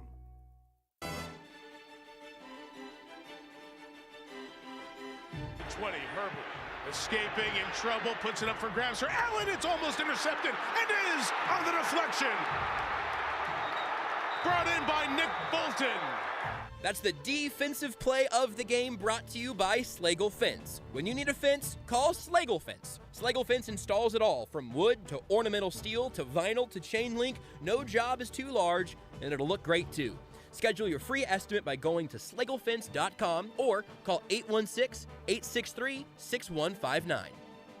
Thank you, Josh, and we're back here on the CBD American Shaman Postgame Show on Sports Radio 810 WHB. I'm your host, Jack Johnson, filling in for Josh Briscoe tonight after a 30-27 to win for the Kansas City Chiefs over the LA Chargers. Now, reminder, when Kansas City scores, you score big at your local CBD American Shaman. Our team's score is your percent off. They scored 30, so you can get 30% off all day tomorrow on orders of $100 or more. That's CBD American Shaman. Life is better with the feather. Now we'll go back to the phone lines as we are joined by Matt Derrick of ChiefsDigest.com. Matt, is it safe to say that was the biggest win of the night for the Kansas City Chiefs? I think it would be safe to say that. That was a pretty impressive win. I mean, I think that, hey, sometimes you come in with your A game and sometimes Chiefs come in with their B and their C games, and they still get victories. This was a game where I feel like the Chargers came in with probably about their A-plus game. I don't know if they can play much better than that, especially with some of the injuries that they've had. Chiefs took their best shot, and I think the Chiefs showed up with their A game in L.A. as well. And that's what happens when you get two teams like that playing their best against each other. Chargers gave it their best shot, but I think Chiefs are just a better football team. That's what happened tonight. Matt, if you had to pick one player tonight that really stepped up with these circumstances, you talk about Juju being out, you talk about McCole Hardman being out, Kadarius Toney leaving after not even getting a catch in this game. Who was the star? Was it Isaiah Pacheco having over 100 yards rushing? Was it Sky Moore? Was it Justin Watson? Of course, Travis Kelce was the star, but you always expect that from Travis Kelce. But from guys that don't always get the recognition, who was the player of the game in your eyes? Yeah, that's a great question because I think there's probably about 12 guys that were probably pretty integral to this win. I mean, and you even mentioned other big guys names that you expect, like Chris Jones and, having a big night again tonight, and Nick Bolton. I mean, yeah, you could go on for quite a while with those. And, I think I would probably have to go with Isaiah Pacheco just because, some of those runs that he had, I think were just so integral, especially in that drive in the second half where the Chiefs decided they were just going to end up running the football. I think that drive was pretty important as far as just establishing a little bit of the superiority of the Chiefs offense and pushing the Chargers defense around a little bit. I think that was big. Chiefs seemed to get a lot of momentum off those runs too. And what they were able to do on the ground. Obviously, it let them control the pace a little bit, too. That was pretty big. But, at the same time, I think it would be tough not to, look at some of the contributions they got from some of the receivers on down the list. I mean, Justin Watson, Sky Moore, Jody Fortson, especially when the guy that I thought had to step up tonight, Marquez Valdez-Scantling, really didn't. He just had the one catch for 18 yards. If you had told me that going into this game and that Patrick Mahomes was still going to throw for 329 and he wasn't going to have Juju, Hardman, really Kadarius Toney either, I never would have thought that would have happened. So this was a real ensemble effort tonight, I thought. We're talking with Matt Derrick of ChiefsDigest.com. And we know the win is big for the divisional aspect. You now have a 3-game lead in the AFC West. We know it's big for the AFC. But, Matt, how important is it that you win this game without two of your top weapons in this offense? Yeah, I think that's something that is going to help this team down the road. Not only the fact that I think you certainly saw Sky Moore play with the most emotion and confidence that we have seen him with yet. That's going to pay off down the road. I mean, if you're able to get some of those younger guys a little bit more experience and a little bit more comfort, more confidence, more chemistry with Mahomes, that's going to pay off down the road because you're going to need those guys again. I mean, we don't know how long Juju's going to be out. Obviously, McCole Hardman's going to miss some more action. Looks like there's some other injuries that might be piling up too. You're going to need some of those guys. So I think that was pretty big. I mean, yeah, this win was big for a lot of reasons, but I think the way that the Chiefs won and who helped them win, yeah, I do think that's going to be a big factor for them going forward. Now, Matt, where is your comfort level? I know we're going to jump over the defensive side here, but where's your comfort level with this defense? They came up big, I think, when it mattered most. You gave up 27 points, but it is against a very good offense with a lot of weapons that came back tonight relatively healthy. So do you feel like, maybe if we're going on a grading scale here, is your confidence level about a C+, B-, or maybe is it an A because you are 8-2, you're first place in your division with a big lead and the top seed in the AFC? Yeah, I think I would probably settle in for a solid B+. I mean, that leaves some room for improvement. But even looking at tonight's performance, the Chargers came in and certainly set the tone. I mean, they were moving the ball very effectively in those first 2 or 3 drives. They were getting a lot accomplished. In the first half, I think they ended up with 240 yards of offense. I mean, if that had kept up, this was going to be a long night for the Chiefs. But you saw once again, this defense making adjustments. They kind of went to school. They certainly learned a lot. I mean, in that second half, you could see that they were definitely picking up on the snap count of the Chargers. That defensive line was getting some absolutely incredible breaks off the snap. And I think they were beating the Chargers a couple of times. But you also saw, Spagnuolo make adjustments with, bringing some of the blitzes. Mike Williams going out of the game certainly made a big impact on that because I think there was definitely a turning point as far as the momentum from the Chargers to the Chiefs when the defense and the offense were on the field. That just allowed the Chiefs defense to pin its ears back a little bit and go after Herbert and not have to worry about, a guy like Williams being a big target out there. But the fact that the defense tightened up, fixed the problems of the first half, and had such a solid performance, I think we have now seen them do that consistently. And that's a good sign. I mean, if you're able to make those adjustments in game, yeah, you'd like your defense to be able to go out and dominate every single week, but that's just not the reality of the NFL, especially in this day and age. So what you need is you need a defense that can read and react and respond. And I think this defense is showing the ability to do that. We're talking with Matt Derrick of ChiefsDigest.com. You brought up turning point in this game. When Mike Williams went out, you don't have to worry about their number 1 or number 2 wide receiver. Keenan Allen was banged up, but still had a couple of big plays in this game. But more of a momentum aspect here. What was the true turning point in this game between the Chiefs and the Chargers? To me, I really thought that it was the end of the first half and the beginning of the second half because, like I said, the Chargers came out and I thought gave the Chiefs their best shot right out of the box. They took the early lead. Seemed like maybe they had the Chiefs on their heels a little bit. They stopped the Chiefs in the red zone, held them to field goals. Looked like maybe that exchange was going to be in their favor. And then the Chargers have the lead, going into their last possession of the first half, and you're thinking, okay, the Chargers get a touchdown here, they get a touchdown to open, the second half with the ball. The Chiefs could be down 21 points all of a sudden. Instead, the Chiefs hold them to a field goal. Then they get the stop on the first drive of the second half. And that, to me, I think was the absolute turning point because then, the Chiefs were able to get, once they were able to get that stop, they get into the end zone, they take the lead. And at that point, I didn't really think the Chargers ever were going to win this game. Even when they took the lead late, you felt like that there was plenty of time for Mahomes and that Chiefs offense was confident that it could move the ball downfield.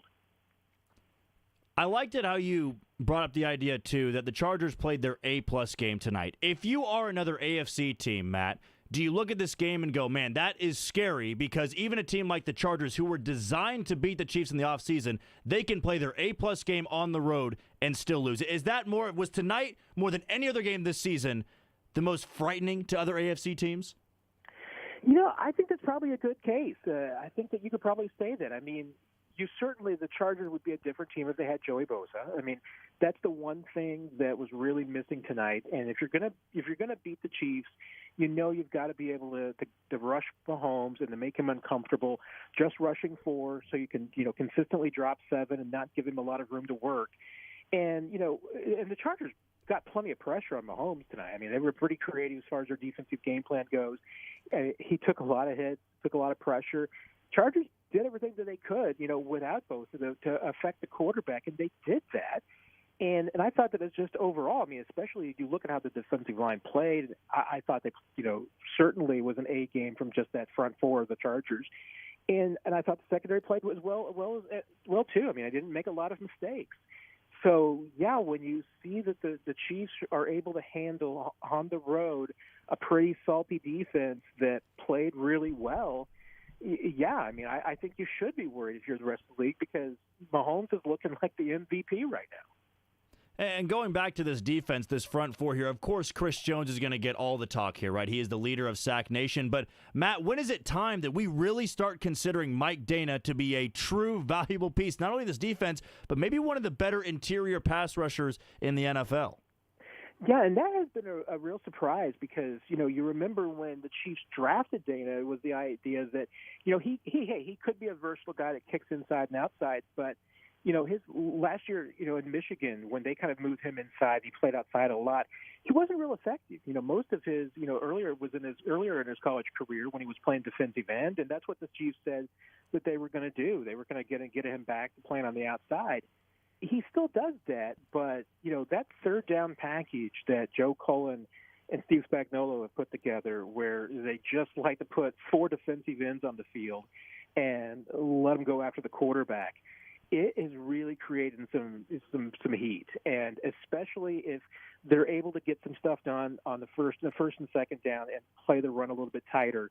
Right now, if you get that Chiefs defense can get you in the 3rd and 7, they're going to get the stop and get you off the field. It seems like most of the time, and and Mike Dana has a good reason for that. I mean, he's been playing extremely well, and he seems to really fit that package in his skill set, and he's responding really well. We're talking with Matt Derrick of ChiefsDigest.com. There were some miscommunication plays tonight, some busted coverage moments, but overall, I think, Matt, for having such a young secondary, the Chiefs don't make too many mental mistakes, and obviously came with the play of the game when they got the interception on the final offensive series for the LA Chargers. But does it surprise you that with really 3 rookies playing in the secondary, that this Chiefs defense has looked as good on the back end as it has through maybe 10 games?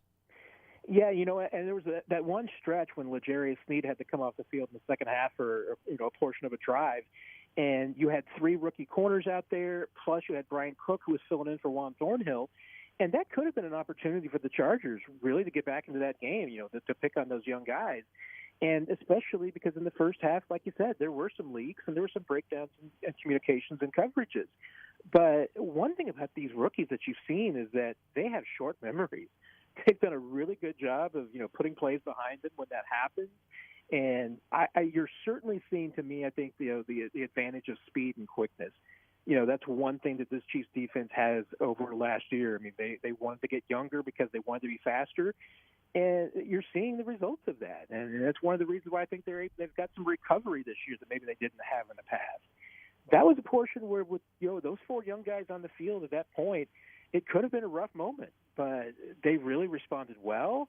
Jalen Watson, Trey McDuffie, all those guys, they had moments where, hey, maybe they did look like rookies, but I thought in the second half they learned a lot. They seemed to respond well. They kind of, picked up the speed of the Chargers, figured out what they were doing.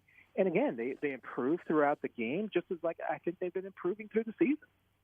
Last couple questions for you here, Matt. And I hate to be a Debbie Downer. I hate to bring up anything negative when you had such a monumental win in L.A. against the Chargers, 30-27, to move to 8-2 on the season. But if there's one thing that still stands out that makes you wary about this team, where would it be with this unit? I mean, there's probably a couple of places, but, one is certainly, I think, the pass protection up front. That, again, was a little bit leaky tonight. Mahomes took a lot of pressure at times, and I thought there was even some push on the interior that we don't normally see. That's normally the strength of that offensive line, and tonight they struggled at times. Mahomes was doing a really good job of avoiding sacks and being able to throw out of pressure, but you don't want him to have to do that. You don't want him to take as many hits as he was taking tonight. That's a concern. And, and there were some leaks in the defense in the first half. I mean, they've got to tighten those things up. I still say that at the end of the season, if the Chiefs aren't Super Bowl champions, we're probably going to say that it was the defensive line that let them down. I feel less worried about that because I think they are playing better, and Chris Jones is absolutely at the top of his game right now, maybe playing the best of his career. But those are the two, I think, the question marks that the Chiefs have to improve. I mean, if they can improve their pass protection and improve going after the passer, I just don't see that this team has a lot of other weaknesses. Last question for you here, Matt. Still 7 games to go. But did tonight really lock up the MVP award for number 15, Patrick Mahomes? Well, you got to cross your fingers that there's no injuries or anything of that nature. But looking around the league, I mean, Tua's missed some time. I mean, he's the only one that's got a passer rating that is better than Mahomes. I mean, Mahomes is number 2 behind Tua in that category. But in everything else, I mean, Mahomes is far and away the leader. He's on pace to perhaps set the NFL record for passing yards in the season. If the Chiefs if they're the number 1 seed and Mahomes continues at the pace that he's on, it's a slam dunk. I mean, I don't think there's any doubt he should be the MVP.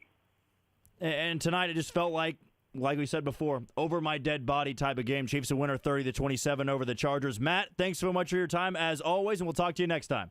It's a pleasure, Jack. Take care, everybody.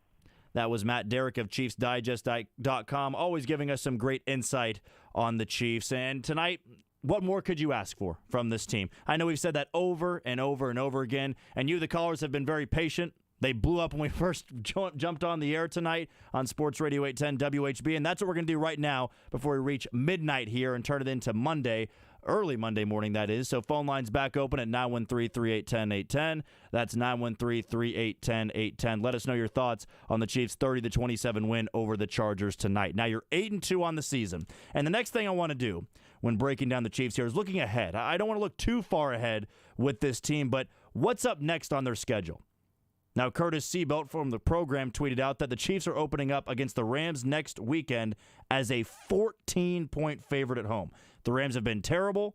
They've had a Super Bowl hangover. They're going to be without Cooper Kupp. But, man, I don't know, Beards. When was the last time a defending Super Bowl champion was a 2-score underdog in any game? I know it's going to be a lot of facts to look up there, but Feels like, has that ever really happened? I'm trying to think of the last team that was just like really bad the next year. Maybe the Carolina Panthers after going 15-1 and then followed up with a 6-10 season? Yeah, or maybe some of those Eli Giants teams.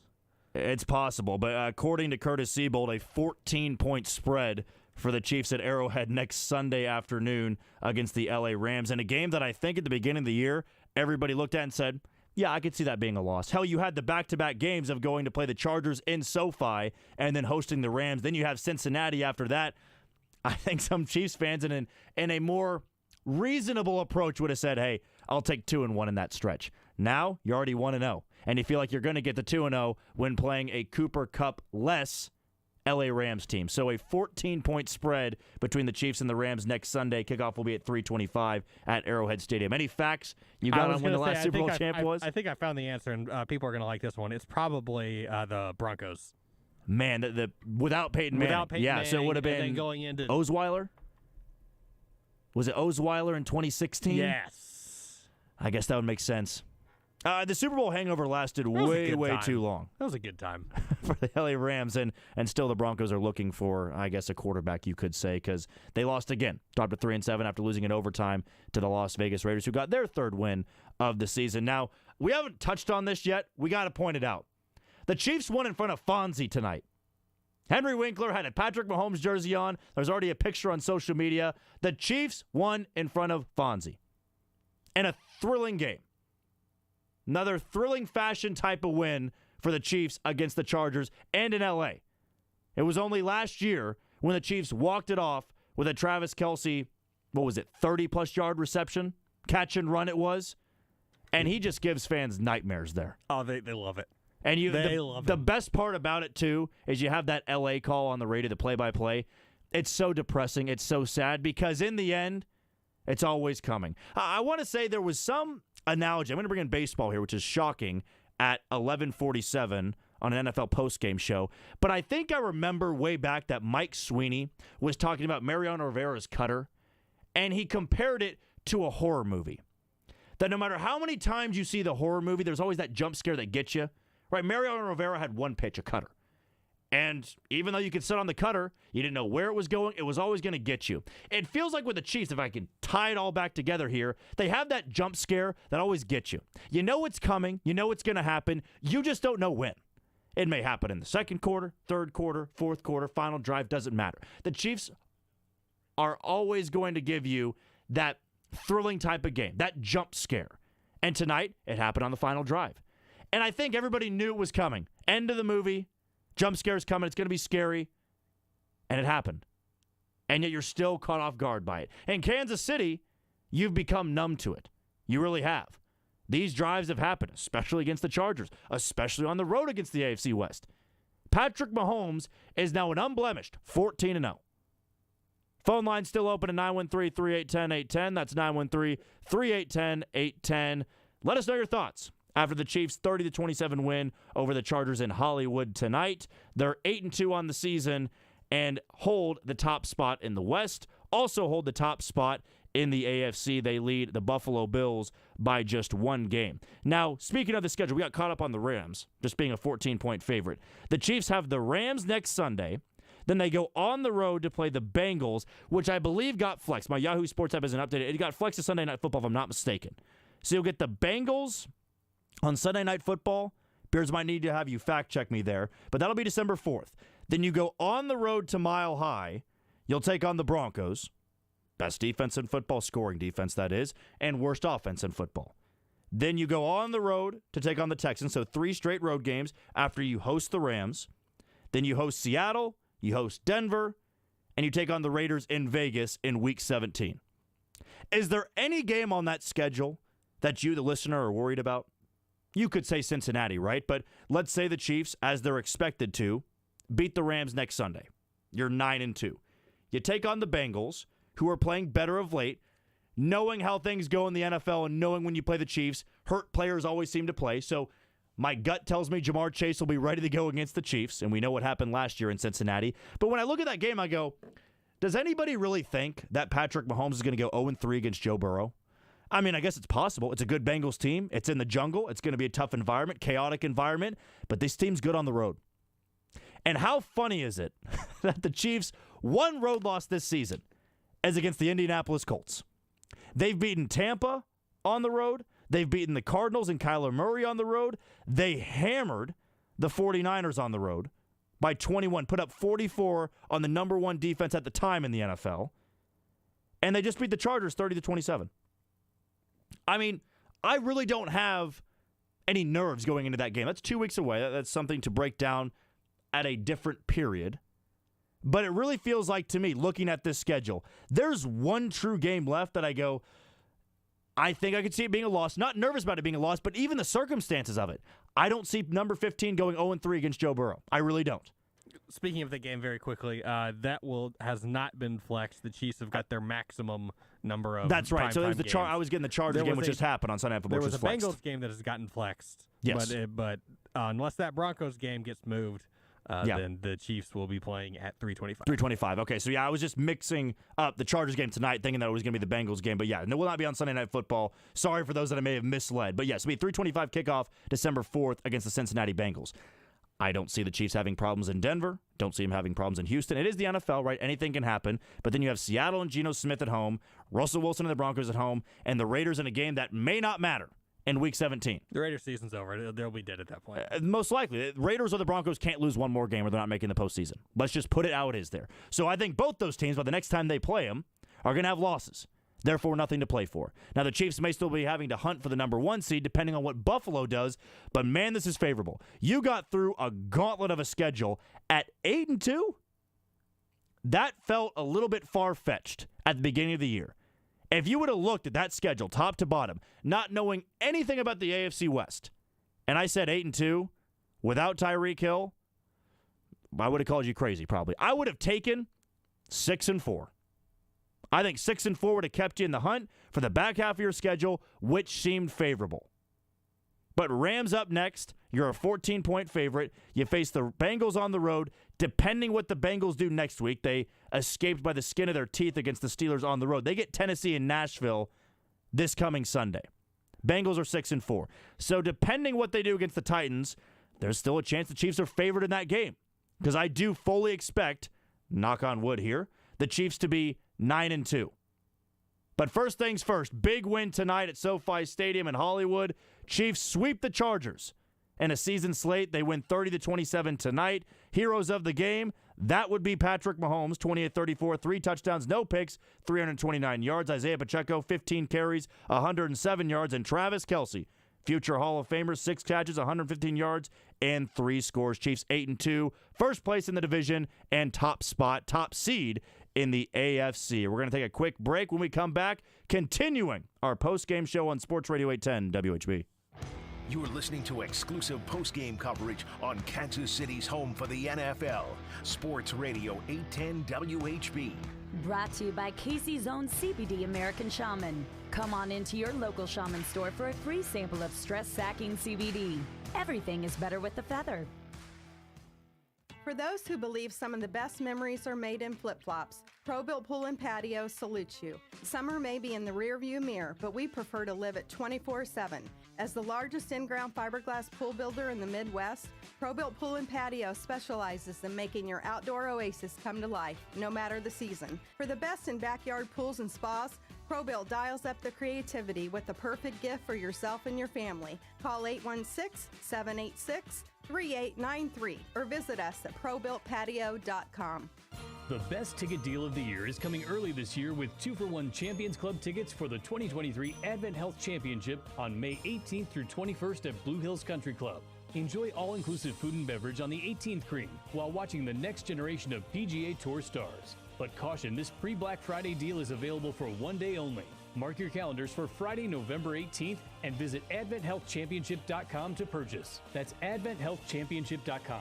Come see the future stars of the PGA Tour. Souza in the corner.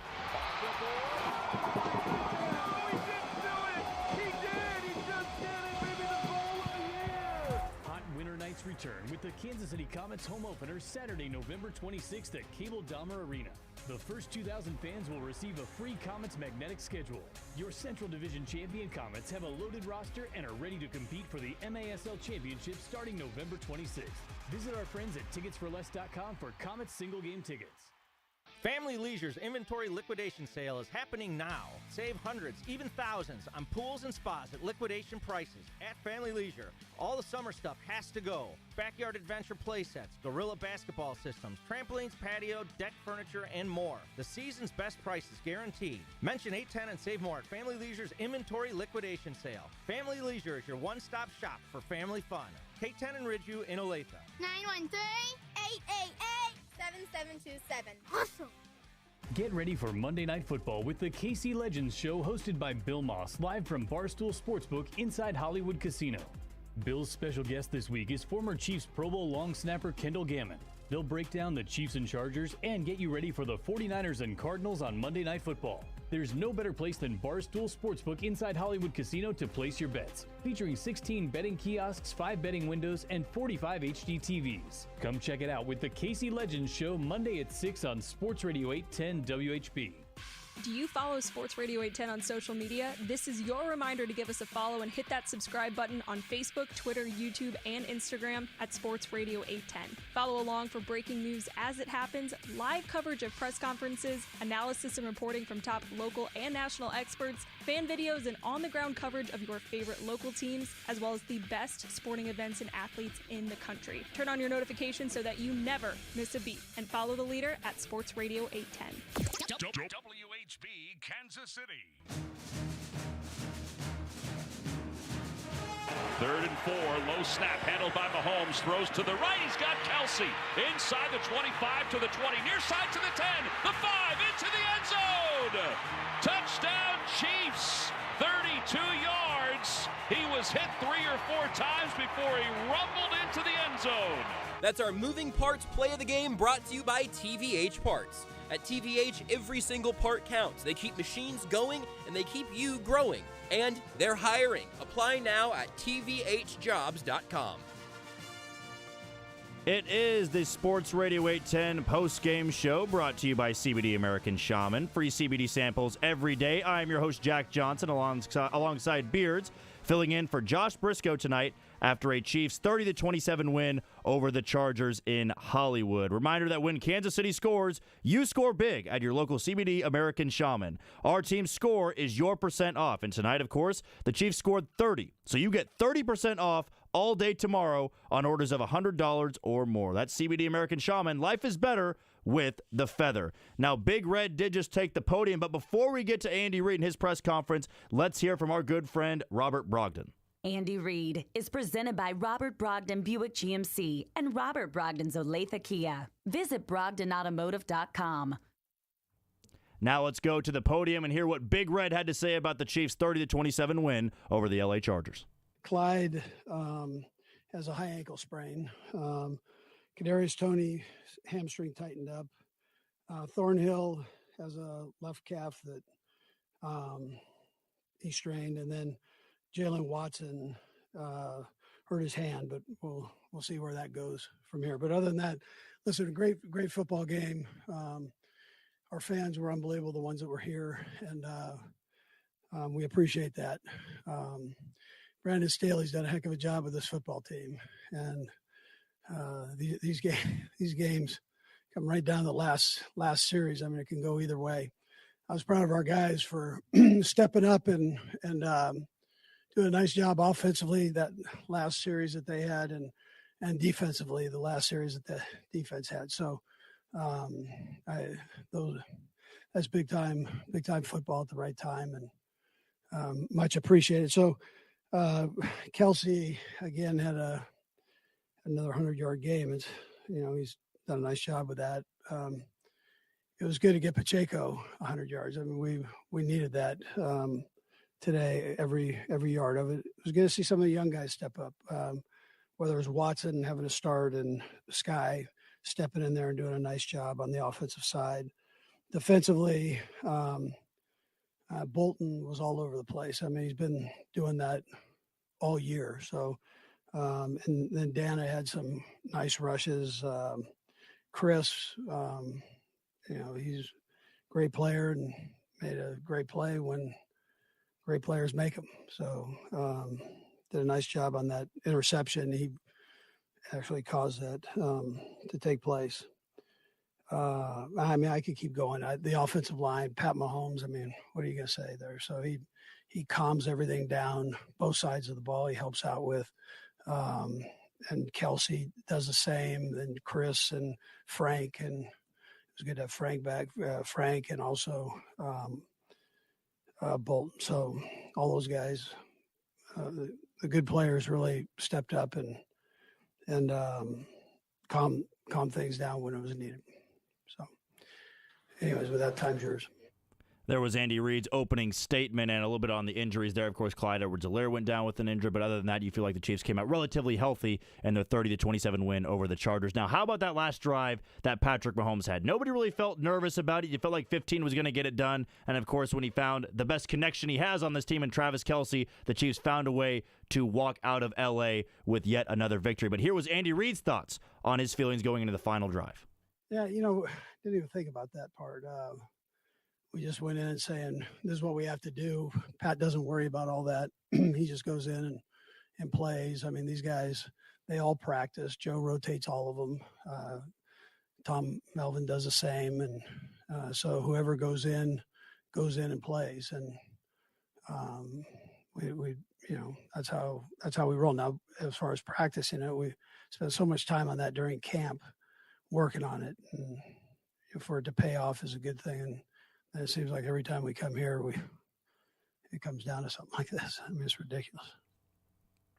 And there was Andy Reid talking about that final drive where Patrick Mahomes just waltzed down the field in front of the Fonz, in front of Fonzie, and got the final touchdown for the Chiefs to put them ahead of the Chargers 30-27. Of course, the defense comes up big with that Nick Bolton interception on the final series of the game. Back to Big Red and talking about integrating the new faces into the offense. You talk about Sky Moore, Isaiah Pacheco, Justin Watson. Here is what Big Red had to say on those guys stepping up.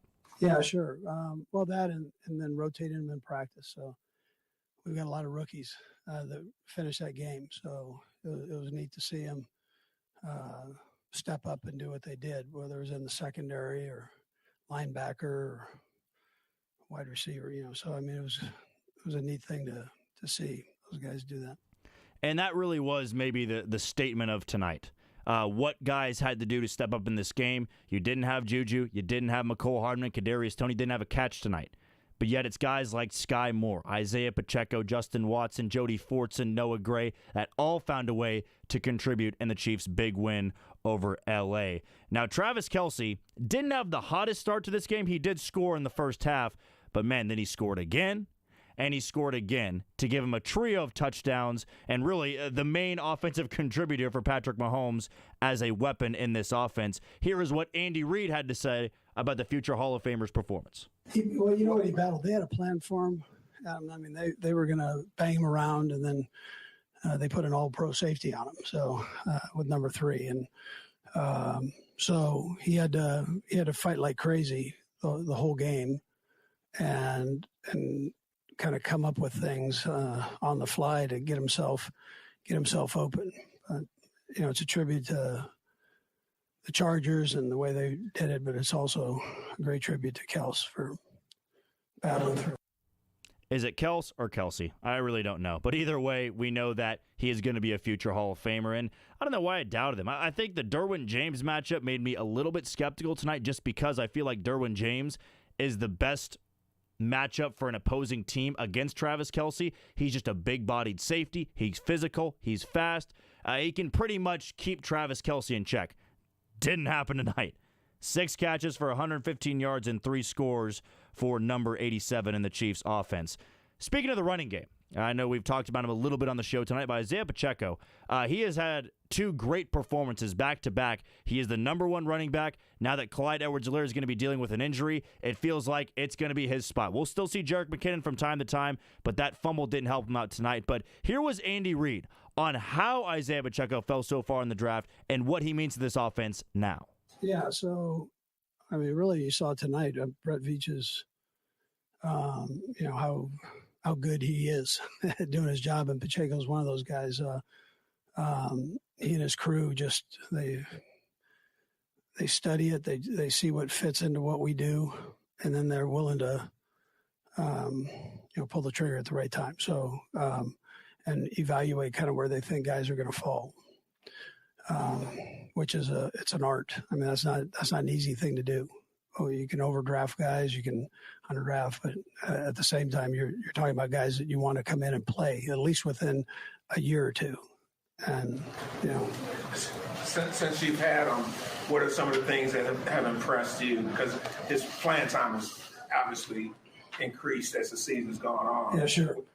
So I would tell you that his growth in the pass protection part of it, even though he had a tough one today with 3 blitzed, but his pass protection, we were confident in that.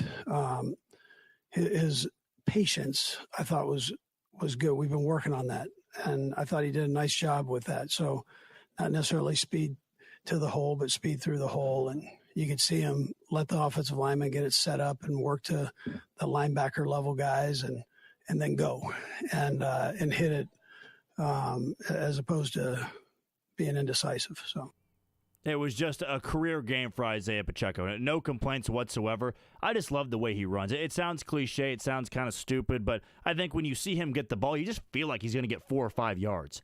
He's not hesitant at the line of scrimmage. He's a little bit patient. I'm not saying he's as patient as prime Le'Veon Bell, and he's not as tough to bring down as we saw with Kareem Hunt for years in Kansas City. He's just a guy that I think has a ton of potential. He's a little bit more seasoned, a little bit older, but we saw the flashes in college, and we saw the flashes early on. He just never had his chance. Now he's got his chance. And when you perform like that in this offense on primetime television, you are going to be the guy moving forward. Now, he wasn't the only rookie that stood out today. I've been somebody that's not been critical of Sky Moore, but I think a little bit harsher just because he was talked up in camp all the time, right? He had the best hands on the team. He was going to be a great route runner. He had that speed. He would be a guy that could be a number 2, number 3 in this offense. We hadn't seen it yet. I think he had 6 catches coming into the game, maybe 7. Tonight he had 4, and he had 2 really big-time catches to pick up a first down, both in the first half and the second half. Here's what Andy Reid had to say on the rookie out of Western Michigan's performance against the Chargers. Yeah, no, it's great. I mean, he had the punt returns that were a bit of a mess, but he had never done that, and so the guys kept encouraging him through this, whether it was his coach Joe or whether Connor. I mean, they just kept encouraging. Then the players stuck by him. I mean, they could see how talented he was, and nobody looked at him cross-eyed. And that peer pressure is the strongest pressure in that case. It just feels like with Sky Moore, it took a positive game like this to get some confidence, right? At times when we're watching this team, I mean, I'm 23 years old, right? There's going to be times I come on the air here and I bomb. It sucks. And you know what? There could be people that tell you sucked on live air. It didn't look good. I didn't like what you were saying. You had stupid takes. Get it. But you need that one good performance, that one good show to go, you know what, I can do this. I can be in this industry. And that's why with Sky Moore, you're going to have bad games. Andy Reid brought up the punt returns, right? Muffing the punts, making bad decisions, being a little bit timid. But then when you have a game like this, it gives you the confidence to know I belong here. I belong in this offense. I have a future Hall of Fame quarterback that trusts to throw me the ball on 3rd and long. And that was very important tonight, right? A great performance for Sky Moore, having 4 catches for over 50 yards. Had 7 catches on the year going into the game, as Beards told me in my ear. But when Patrick Mahomes throws you the ball on a crucial 3rd and 8, 3rd and 9, and you make an acrobatic catch, that puts your confidence through the roof. Because I think every receiver goes through that in Patrick Mahomes' offense. Even going back to the early days when he first took over as a starting quarterback, he had his weapons, right? He had Tyreek Hill, Travis Kelce. But when you were that guy that he could trust in a critical moment, you had that confidence yourself going that I can hang here. I can hang with the top scoring offense in football. Now, one guy that did not take any time in building a connection was Patrick Mahomes. We've seen that from day 1 all the way up into whatever day it is tonight, of this connection between Patrick Mahomes and Travis Kelce. We know it's good. We know they're buddies. But here's what their head coach had to say about that specific connection. Yeah, no, listen, we're a part of it, and that's the fun part. You'd like it to last forever, but these guys grow old, and it's not. So what I do is I try to enjoy every minute of it, every play, and their chemistry is ridiculous. Coming into this game that they had a plan Kels, and we were able to, he was able to work. He and Pat were able to work through it and made some nice things happen. And there was Reid on the connection between Patrick Mahomes and Travis Kelce. You see it on full display when it matters most. You just feel like it's a security blanket. It's comforting to know that when they're facing a 3rd and long, they need to pick up the first. It's 4th down. Who do you go to? You don't need to think much further than Travis Kelce. And tonight, you can put all your focus on Travis Kelce. You can double him. You can bracket him. He's going to get his numbers because he's too quick for linebackers. He's too physical for most safeties, and he's too big for cornerbacks. There's no ideal matchup. Tonight was the ideal matchup for an opposing team. We just talked about that with Derwin James. Derwin James is physical, he's fast, he's strong, and yet you blink, you miss a step here or there, and Travis Kelce, even into his, age 33 season, he puts up 6 and 115 and 3 scores. Best to ever do it. Call me biased, whatever the hell you want. I really don't care. My mind's made up. Number 87 is a Hall of Famer, and he's going to go down as the best tight end in the National Football League. Now, this is important to point out here, and Andy Reid's about to tell you about it, that when you see drives like this at the end of the game, and it's so effortless, they're so in sync, that goes back to August. That goes back to the plays you draw up, going through those 2-minute drills, the hurry-up offense, knowing that you have to be on the same page. And even tonight, without Juju, without McColl, without Kadarius Toney, guys just felt comfortable. They weren't nervous. They weren't shaking at the line of scrimmage. They knew, here's where I need to go. Here's how I'm going to get open. I'm going to catch the ball. Not going to make any stupid mistakes. We already made our stupid mistake in Jerick McKinnon fumbling. Then they just immediately respond and in a minute 20, drive down, get a touchdown. Before the crowd could even get into it, the Chiefs are celebrating in the end zone. It's happened time and time and again on the road in the AFC division or the AFC West, divisional road games. Patrick Mahomes is an unblemished 14-0. They do this a lot. He continues to win. What is he now, 24-3 against the AFC West? Just bonkers. Absolutely ridiculous. And those 3 losses, if I'm not mistaken, right, all came at home. Chargers twice and the Raiders once. Never lost on the road against the AFC West. That streak continued tonight against the LA Chargers. Back to Reid here on being on the same page and how that really can show just what type of chemistry this team has moving forward. Yeah, well, sometimes there's not a lot of thinking involved, and you just go play. And whether you're the receiving part of that or you're the quarterback throwing it. And that's what I saw. I saw guys just, listen, you have to be there, and they were there. And I know I've got to get there, and I fight like crazy to make sure I'm there. And there's a time when you just have to get down to that part of it, and I thought the guys did that. I want to believe that when the Chiefs get the ball, it's the same feeling that the fans get, right? And I feel like that's a no-brainer here, that when you get the ball, it's just, we're fine. We're going to go down here and score, and nobody's going to stop us. Give us the number 1 scoring defense, give us the best pass rush, give us the best secondary, not going to matter. Because we're going to be kicking off to you here in about a minute and a half. You always envied that with Brady in New England. You envied that with Aaron Rodgers in Green Bay. You envied that with Peyton Manning in Denver and in Indianapolis. You envied that for years in the NFL.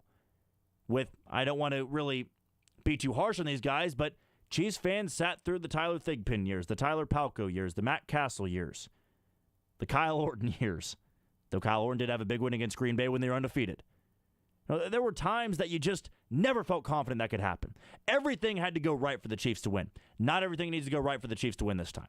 They can play their C+, C- game and still beat damn good football teams. And that's because they have number 15 taking snaps under center and will be for the foreseeable future.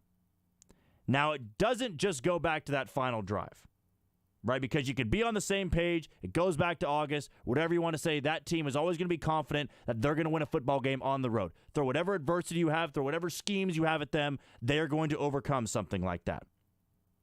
Now, this is interesting to me on what Andy Reid had to say. Because we saw how effortless it looked, how easy Patrick Mahomes makes it look with a minute 40. Hell, that'll never change in my mind because I witnessed firsthand Patrick Mahomes take a team with 3 timeouts into scoring territory with 13 seconds against the number 1 defense in the NFL. That's all the time he needs. If you give him any more than 13 seconds and all he needs is a field goal, he's getting into scoring territory. He's getting into field goal range. You give him anything more than a minute, that's more than enough time. That's 20 more seconds that he needs. And tonight, it very much showed that anytime there is enough time to throw the ball 5 or 6 times, you're going to give up a touchdown. He's going to go down and score. Unless a mental mistakes happen, a bad throw happens, it's tipped up in the air, and it gets picked off. That's happened in Patrick Mahomes' career, just not as many times as he has game-winning drives. So this is what Andy Reid was asked when Patrick Mahomes had the final game-winning drive. Does he make it seem like it's longer than it really is of just being a minute 40? Yeah, well, yeah, we've done it with 13 seconds, so a minute just seemed like an eternity. Matter of fact, I thought we gave them too much time because that other guy's pretty good too. So, yes, he gives you that confidence. The more you're around him, the more you watch him do what he does, you have a shot. You always do have a shot with Patrick Mahomes. Not every single time is it going to end up in a win, but to know that you have the feeling that it could happen just because of that AFC divisional game and also trailing big.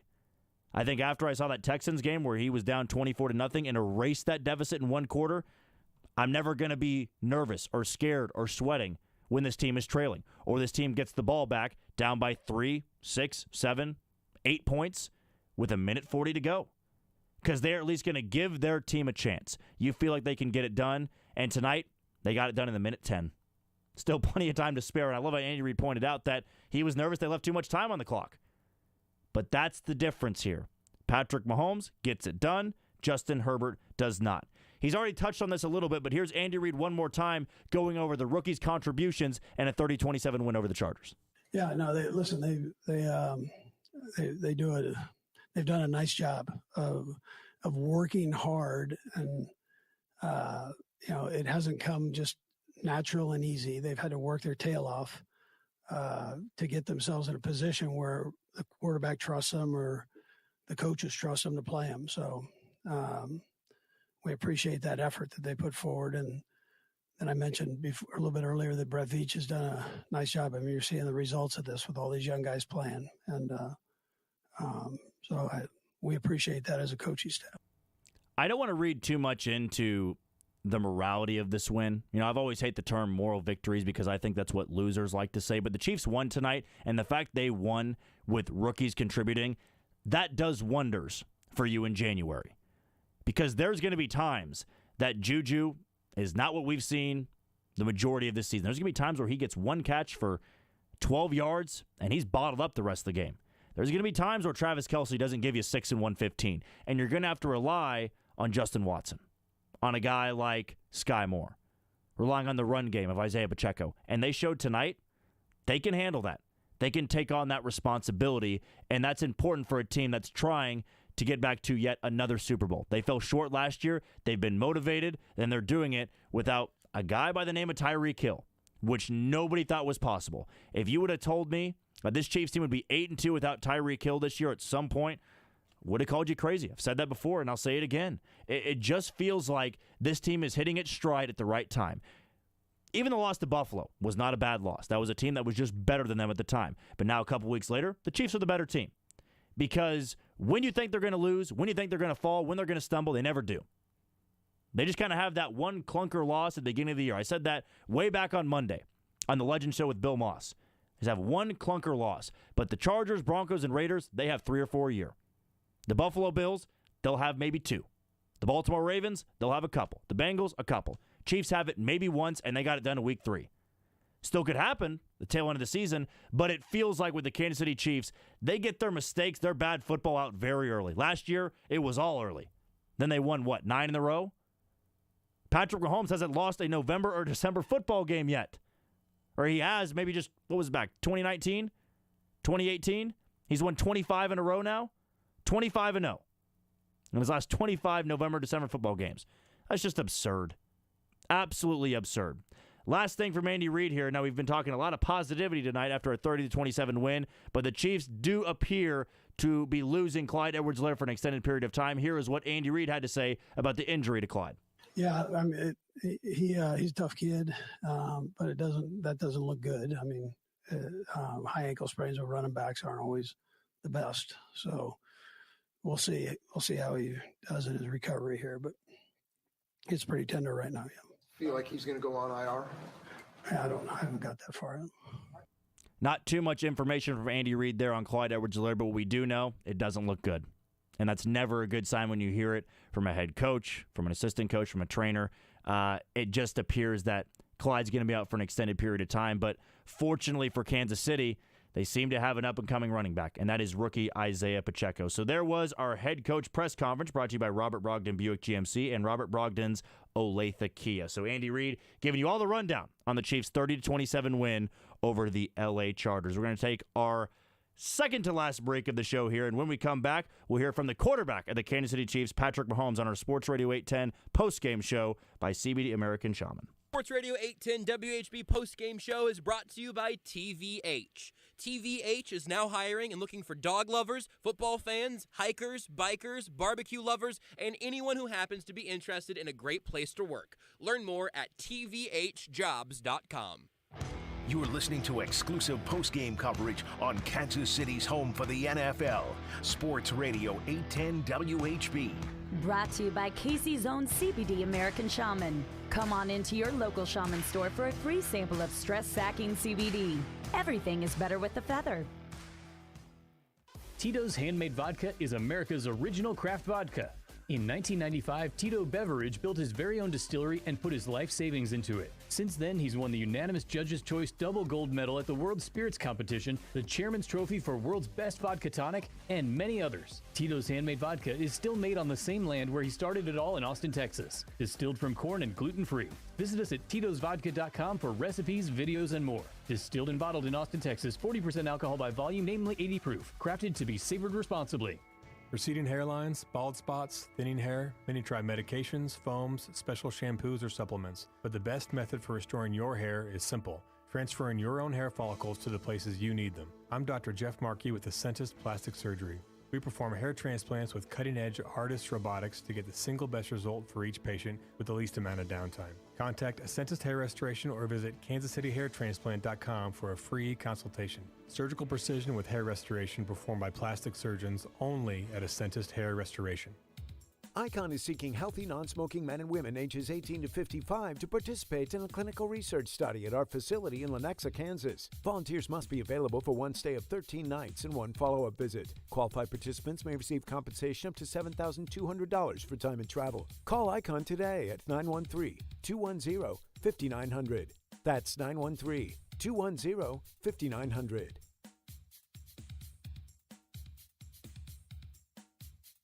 Hey, it's Bob with Culligan Water.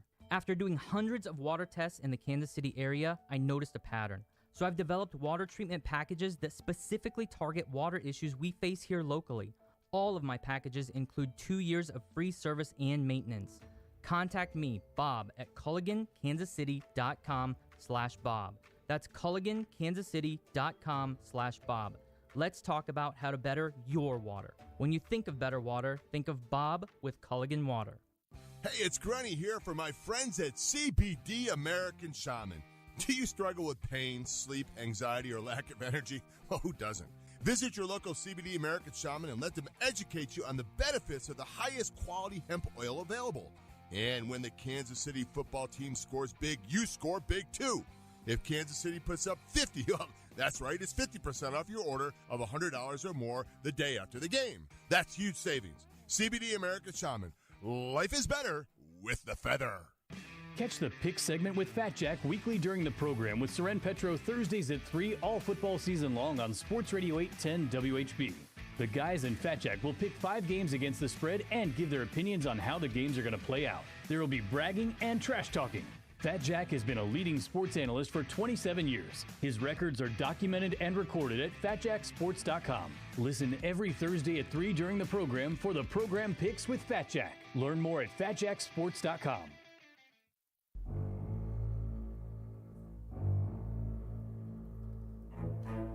Off the penalty, it's second down at 15 from the 45. A man in motion. Off the play fake. Mahomes looking to throw.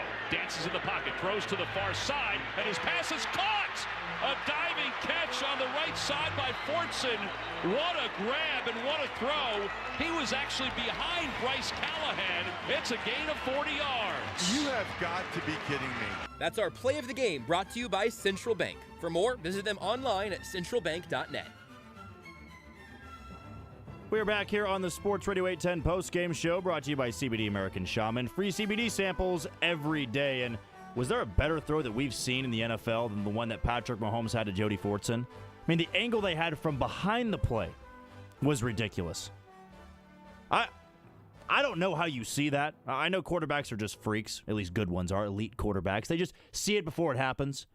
But even then, Jody Fortson was not really that open. He had maybe an inch or two of separation, and it was placed perfectly. If I was running that route, and Patrick Mahomes said, or me or Beards or I were running that route, and he'd say, get to this spot, throw it, stick your hands out, you'll catch it. You can close your eyes if you want. That's how good the throw was. I mean, it was that perfect to Jody Fortson. All he had to do was stick his hands out and catch it.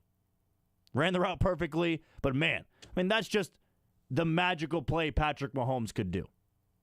And fortunately, Fonzie was in attendance so that he could see that, who was a huge fan of Patrick Mahomes, I might add.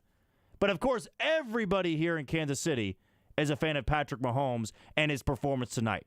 Going 20 of 34 with 3 touchdowns, no picks, and 329 yards, just adding another game in what has been an MVP caliber season for number 15. But now the moment you've been waiting for and hearing from the man himself, Patrick Mahomes. Let's hear what he had to say. But first, before we get to number 15, let's hear a word from our friends over at Xfinity. Patrick Mahomes press conference brought to you by Xfinity. Xfinity Internet. Stay connected with Wi-Fi coverage that delivers the speed, reliability, and coverage you need. Can your internet do that? Now, Patrick Mahomes had to deal with a lot tonight. Going into this game, in the middle of the game, he just didn't have his top weapons. He didn't have his number one receiver in Juju Smith-Schuster. He didn't have, let's put him as the number 2/3 receiver in McCole Hardman. Didn't have him. Didn't have Kadarius Toney for the second half. So he's working with MVS, Sky Moore, a rookie, Justin Watson, Noah Gray, Jody Fortson. I know he has Travis Kelce, but with this receiving core, a lot of guys that weren't on NFL rosters last year and still finds a way to get it done. So here's what Mahomes had to say about building that connection throughout the game. Yeah, I mean, we do this a lot. Coach Reid prepares us for these moments. We knew we had a lot of time on the clock. We knew we had some time out, so we didn't rush. We just kind of went through what we do every single day at practice and everything like that. And we executed. And I thought, obviously Travis. It's Travis. He's the greatest tight end of all time. He makes plays like that win games. But I thought a lot of young guys stepped up, and some guys that did not necessarily have those major roles stepped up on that drive as well. And so it's good to see with all those young guys out there. That was maybe my favorite part of this entire game, is that he had to get it done with guys that are not top weapons. That maybe was, oddly enough, one of the biggest criticisms that Mahomes had early on in his career. Now, he's a good quarterback, but it's pretty easy to be a good quarterback when you have Tyreek Hill and Travis Kelce. Well, I thought Alex Smith was a good quarterback, but he didn't win a lot in the postseason with those guys. Patrick Mahomes elevates his players, and tonight, it's got to be a really quiet room for those that believe he can't win with top weapons. His number one receiver tonight, in terms of catches and receiving yards, I believe was Sky Moore. He had Travis Kelce, of course, who went for 6 and 115, but it was Sky Moore getting 5 catches for 63 yards. Justin Watson had 3 catches for 67 yards. By this time last year, neither on NFL rosters. But Patrick Mahomes makes those guys better around him. Now, we brought up rookies in this game. Andy Reid talked about the rookies. I talked about the rookies. You, the listener, have talked about the rookies. Here's what 15 had to say about the outburst tonight from those said rookies. Yeah, we had a lot of new faces, man, and to see them excel in moments like these is special because obviously we've done it in this organization for a little bit now. But to have those new guys step right in and make those plays, especially not only on the offense. You look at the defense, man. It seemed like at one point all the DBs were rookies or new guys. And so, George, we've done a great job of bringing a lot of talented players in here, and they've stepped up and made plays happen. I think maybe when you look at this game, you have to always try to put yourself in the shoes of Patrick Mahomes. Now, maybe you do, maybe you don't. I do sometimes. More of a mental approach. I know that you'll never have the physical talent of Patrick Mahomes, but you go, man, when you're walking into a game like this, how do you approach it? Right? You know you have a big lead in the division, but what's your mentality for this game? And more importantly, going into this game, what's your mentality when you don't have your top weapons? You know you have Travis Kelce, but man, it hurts not to have Juju, who had been your second best option in the receiving game. You don't have McCole Hardman, who's been with you since your rookie season. Right, he's been there for a long time, or I guess your first year as a starter. Let's put it at that. So Patrick Mahomes was asked, what's the mentality? What's different when you go into a game like this without your top weapons? I try not to let it affect me. I joked about it during the week. I just go through the reads unless Kelsey's manned up and I throw him the ball. So that's kind of my mindset. Obviously, teams have plans for Travis, and so guys are going to have to step up. And so when guys go down, I mean, obviously we didn't have Juju and McCole, and the KT goes down. I mean, Sky stepped up and made a lot of plays happen. That he stepped right into that same role. And I think you just credit the Veach, man. He brings a lot of good players in here, and so I can just go out there and go through my reads, and guys get open. And he did bring up Travis Kelce there. And I think what's great about Patrick Mahomes is that when he's getting the ball to Travis Kelce, it never feels forced. I think if you put, well, let's say a guy, and I hate to just pinpoint quarterbacks here and maybe harp on him a little bit, but let's say you take Zach Wilson or Mac Jones or Daniel Jones and you put him in the Chiefs offense and you have Travis Kelce. I think there would be a lot of times in a game like tonight where they're just forcing the ball to him. He may not be open, but they're just trying to get him the ball. Zach Wilson might score 6 points. Yeah, basically. It just doesn't feel like it would be as natural. And when Patrick Mahomes throws Travis Kelce the ball, it always feels natural. He fits it right into his hands. It doesn't seem like it's forced.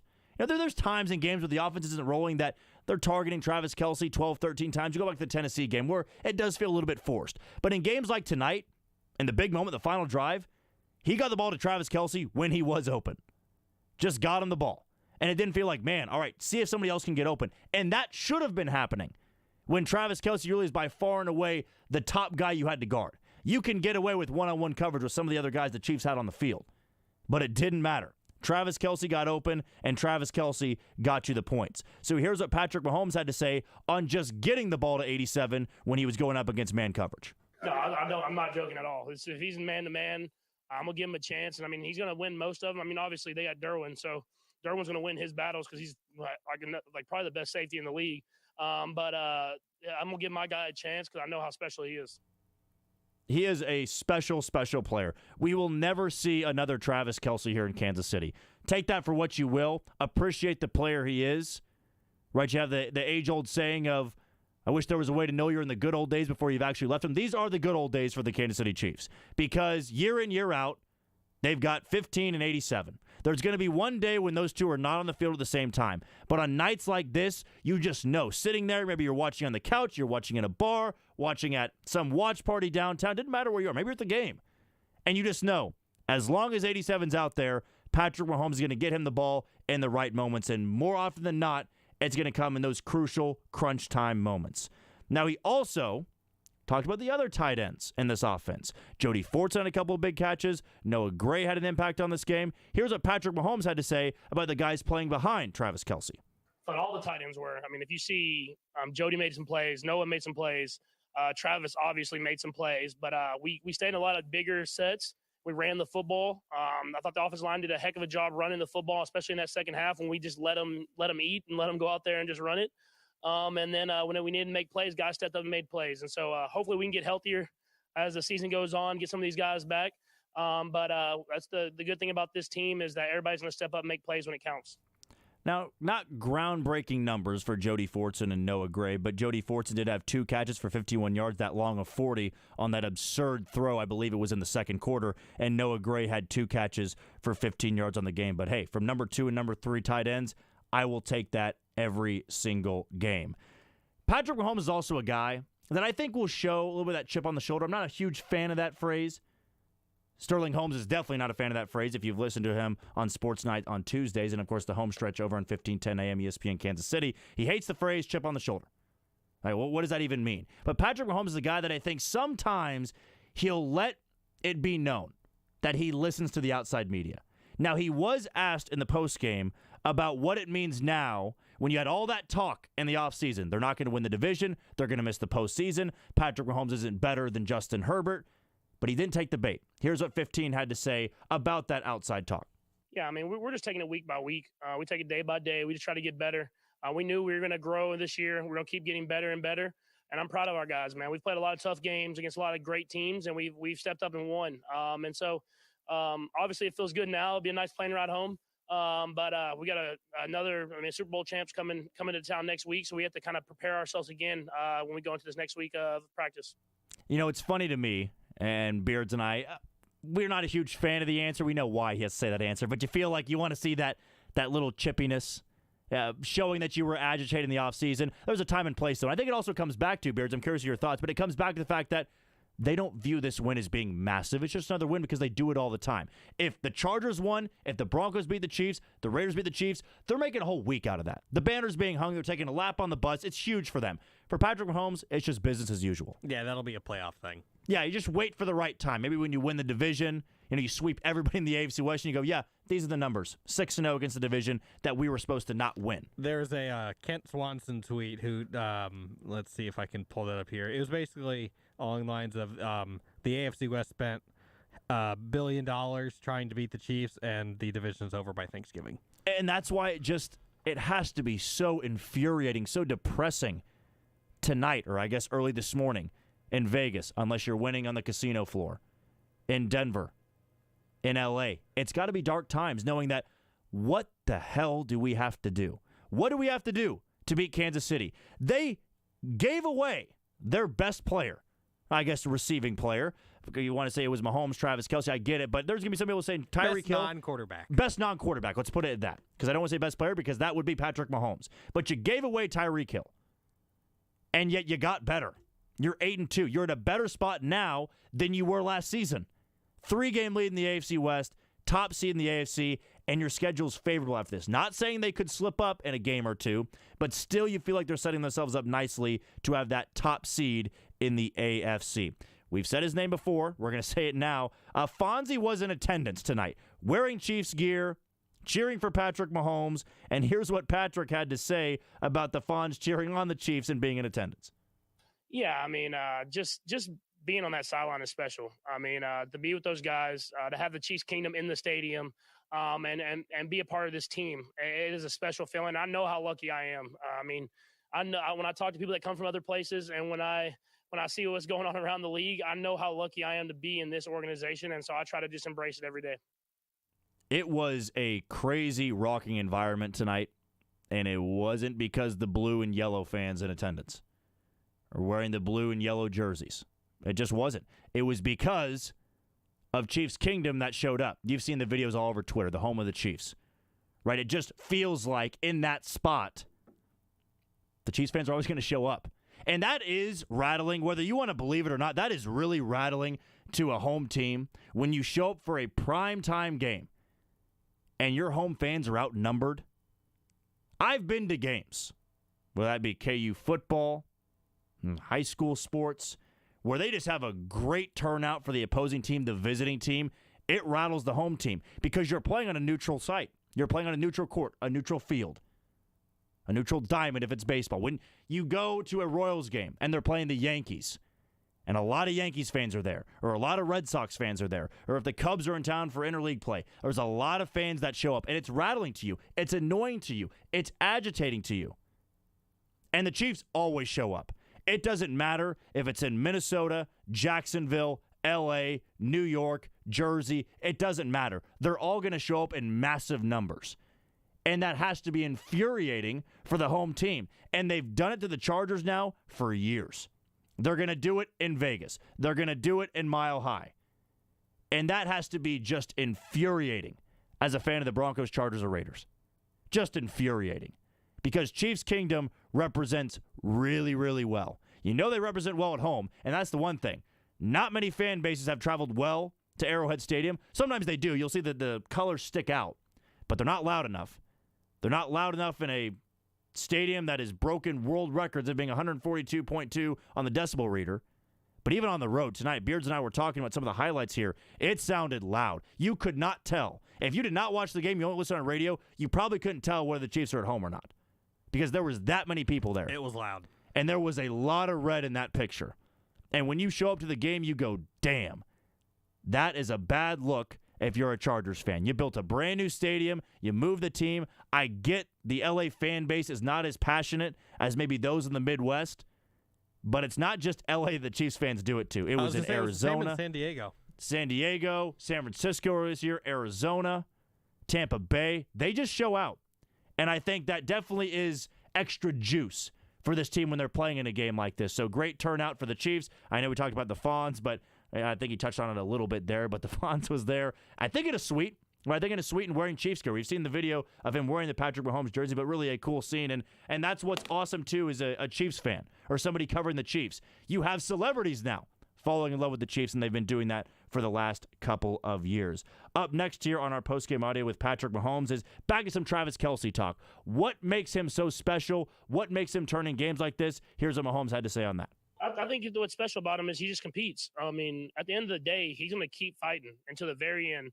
And that's when you see that, I think it not only is impressive for him, but it gets other guys going. It shows that, like I say, he's one of the best, not the best tight end of all time, and he's coming to work every single day to get better. And so that shows you whenever you step into the facility, you're like, man, I got to get to work. If this guy's doing it, I have to be able to at least match that.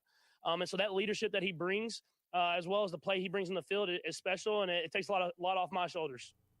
He does take a lot off the shoulders of Patrick Mahomes. Not that he's not already a great player, but, man, to have Travis Kelce, that pays. That pays you really well. And even if he isn't turning in performances like he did tonight, 6 for 115 and 3 touchdowns, he's at least taking a lot of focus off of other players out there. And when this team gets fully healthy, you talk about Juju coming back, you talk about McCole Hardman coming back, Kadarius Toney being fully healthy.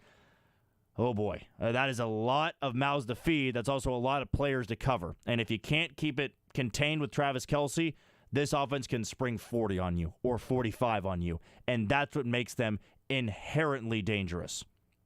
Now, another thing that really showed out in this game was not only the trust with Travis Kelce in the first 3 quarters, even trying to get him going in the early parts of the game where he didn't have a hot start. I think he had a drop or two, and we've already brought this up multiple times in the audio segment of this postgame show.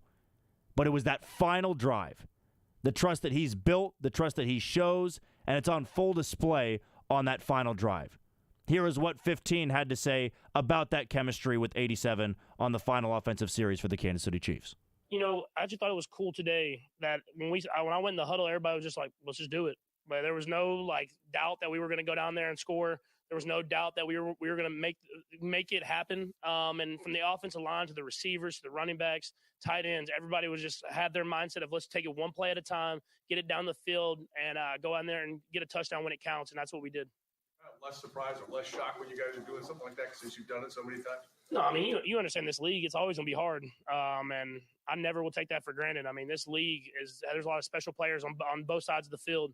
And so you go back to your fundamentals. You go back to not making it, hey, we have to get a touchdown right now. We have to get a touchdown. It's one play at a time. How can I execute this play, move on to the next play, and keep it going? And that's usually when the good stuff happens is you just can really focus on what you have to do to make that play work. Along that same line, as a quarterback, tell us what the feeling's like. You're backed up deep in your end, and you know the game is on the line. You can't make a mistake, and you successfully lead your team all the way down the field. Yeah, I've seen enough now that until the clock's at 0, I don't celebrate. But obviously you're excited. Just trying to get the job done, try to win the game. You put in so much work. Everybody does. You put in so much work, and to get that win, it shows that work is paying off. And so all that time that you're in the building, that you're away from your family, whenever you can have a drive like that, you can tell that it's worth it. And then you get to go home and be with your family and enjoy it with them. It truly was an exceptional drive for the Chiefs to take the lead 30-27 over the Chargers in L.A. and eventually hold them off to move to 8-2 on the season, holding the top spot in the AFC West and in the AFC. Kelce has been the talk all postgame, and here's one last thought from Patrick Mahomes on his star tight end. Yeah, obviously it's a lot of reps. First off, we've played a lot of football together now. I joke around, I'm getting old in this locker room now already. So we played a lot of football together, done a lot of reps. But he's just a competitor. I'll say it. I think that's the best talent that Travis has. No, not the size, the speed, the route running, is that he will compete to the very end, and he's going to go down fighting. And so I respect that. I think that I'm the same way, as I'm going to do whatever I can to win no matter what the score is. And we have a lot of guys like that on this team. And I think that's what makes great teams, is guys that won't give up even when it doesn't look great. There was a lot of star power in Hollywood tonight, both for the Chargers and for the Kansas City Chiefs, but Fonzie was there, and Fonzie loves Patrick Mahomes. And does Patrick Mahomes have dinner plans with Fonzie after the game or maybe later on this week? Let's see what Patrick said. Patrick, I know you don't have time tonight, but did you make plans to take Henry Winkler up on his dinner offer? Oh, I already told him I was, so I didn't have time this weekend, but hopefully we can win a lot of games and try to win the Super Bowl, and then I'll be back in L.A. at some point and take him up on that. There was our Mahomes press conference brought to you by Xfinity. Stay connected with Wi-Fi coverage that delivers the speed, reliability, and coverage you need. You know, with Patrick Mahomes, I think I've used the term of becoming numb to it. And performances like tonight, it's great, it's awesome, your heart gets pumping, and you just know he's playing at an MVP level. But it's still maybe not even the best he can play, and that's the best feeling right now. Being 8-2, it's great. First place AFC West, top seed in the AFC. But the fact that this team still has yet to reach their ceiling, that's the most rewarding part. It doesn't guarantee this season ends in a Super Bowl appearance or a Super Bowl win. But now you're starting to have those doubts in the back of your mind slip away. Because even on nights, they're not playing their best game. They beat damn good football teams. And I mean really damn good football teams. The Chargers, despite being 5-5, are very good when healthy. They don't always live up to the hype, but they are a talented roster. The Chiefs are just better. They're better coached. They have better quarterback play. They have better weapons. They have a defense that can step up when it matters most. And even against Buffalo, quarterback play is nearly as elite as Kansas City's, but we saw Buffalo lose back-to-back games with the top spot in the AFC. It just doesn't happen that much in Kansas City. And when this team truly hits its stride, like they typically do in late December, early January, that's when they can make their run. And the postseason, it's always about getting hot at the right time. I think this is just the beginning for your Kansas City Chiefs. We'll take our final break of the postgame show. When we come back, we will hear from the enemy, the opposing coach of the LA Chargers, Brandon Staley, on our Sports Radio 810 postgame show, brought to you by CBD American Shaman. You are listening to exclusive post-game coverage on Kansas City's home for the NFL. Sports Radio 810 WHB. Brought to you by Casey's own CBD American Shaman. Come on into your local shaman store for a free sample of stress-sacking CBD. Everything is better with the feather. My son was born to play soccer. He's only 7, but look at that form. No, other way, buddy. Your goal's the other way. This message is to all soccer moms, baseball dads, swim team grandmas. Be your young hero's sidekick with digital buying power for equipment, trips. Did he hit the ball with his head or get hit on the head? Even the consolation pizza party with the upgraded digital wallet and mobile app from Core First Bank. Future World Cup heroes need a sidekick. You be his, we'll be yours with mobile banking. Powered by you. CoreFirstBank.com. Member FDIC, Equal Housing Lender.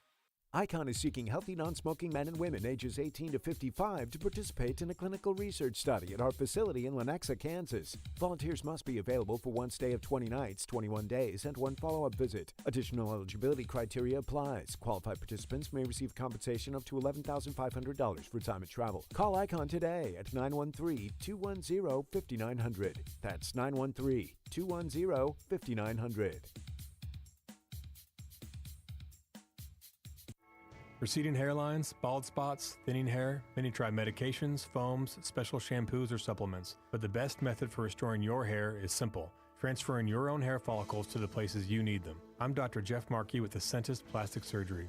We perform hair transplants with cutting-edge ARTIST robotics to get the single best result for each patient with the least amount of downtime. Contact Ascentus Hair Restoration or visit kansascityhairtransplant.com for a free consultation. Surgical precision with hair restoration performed by plastic surgeons only at Ascentus Hair Restoration. The team at Trust Think Products knows that you should never have to settle for anything less than 99.99%. But they also know you don't have to expose yourself or your loved ones to harsh and dangerous chemicals while doing so. Trust Think Products moisturizing sanitizer covers from head to toe for up to 24 hours of defense against 99.99% of germs, while moisturizing and hydrating skin with an alcohol-free, child-safe solution that will leave you saying, "I trust Think Products moisturizing sanitizer." Give the gift of protection today at TrustThinkProducts.com. We all have people we trust in our community, including our peers, friends, and family. When we trust someone, we have confidence in their honesty and integrity. At Freeman Health System, we believe our doctors, nurses, staff, and volunteers are all centered around you,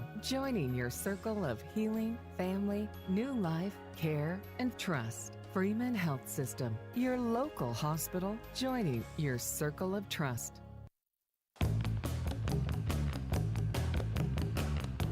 Eckler in the backfield. Herbert drops back to pass, throws toward the end zone, caught, touchdown Palmer. He threw it to the left, and Palmer was wide open. It's a 6-yard touchdown pass, and the Chargers take the lead with 1:46 to play. The Sports Radio 810 WHB Postgame Show is brought to you in part by Greengrass Cattle Company. Visit their store in Weston, Missouri off 45 Highway, less than a mile from the ranch, or order online at greengrasscattleco.com, and they'll deliver straight to your door.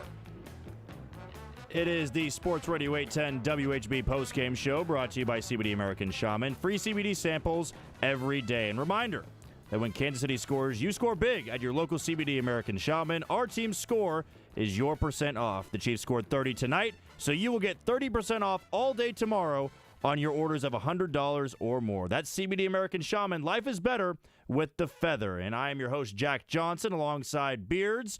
And we're filling in for Josh Briscoe as we've had a great show today, mainly due to the Chiefs winning a thriller in L.A. tonight over the Chargers 30-27. We've heard from Patrick Mahomes. We've heard from Andy Reid. We've heard from you, the listeners. But one last piece of audio we'll get to you tonight is brought to you by Metcalf CarStar. So before we can hear from Brandon Staley, let's hear from our friends over at Metcalf CarStar.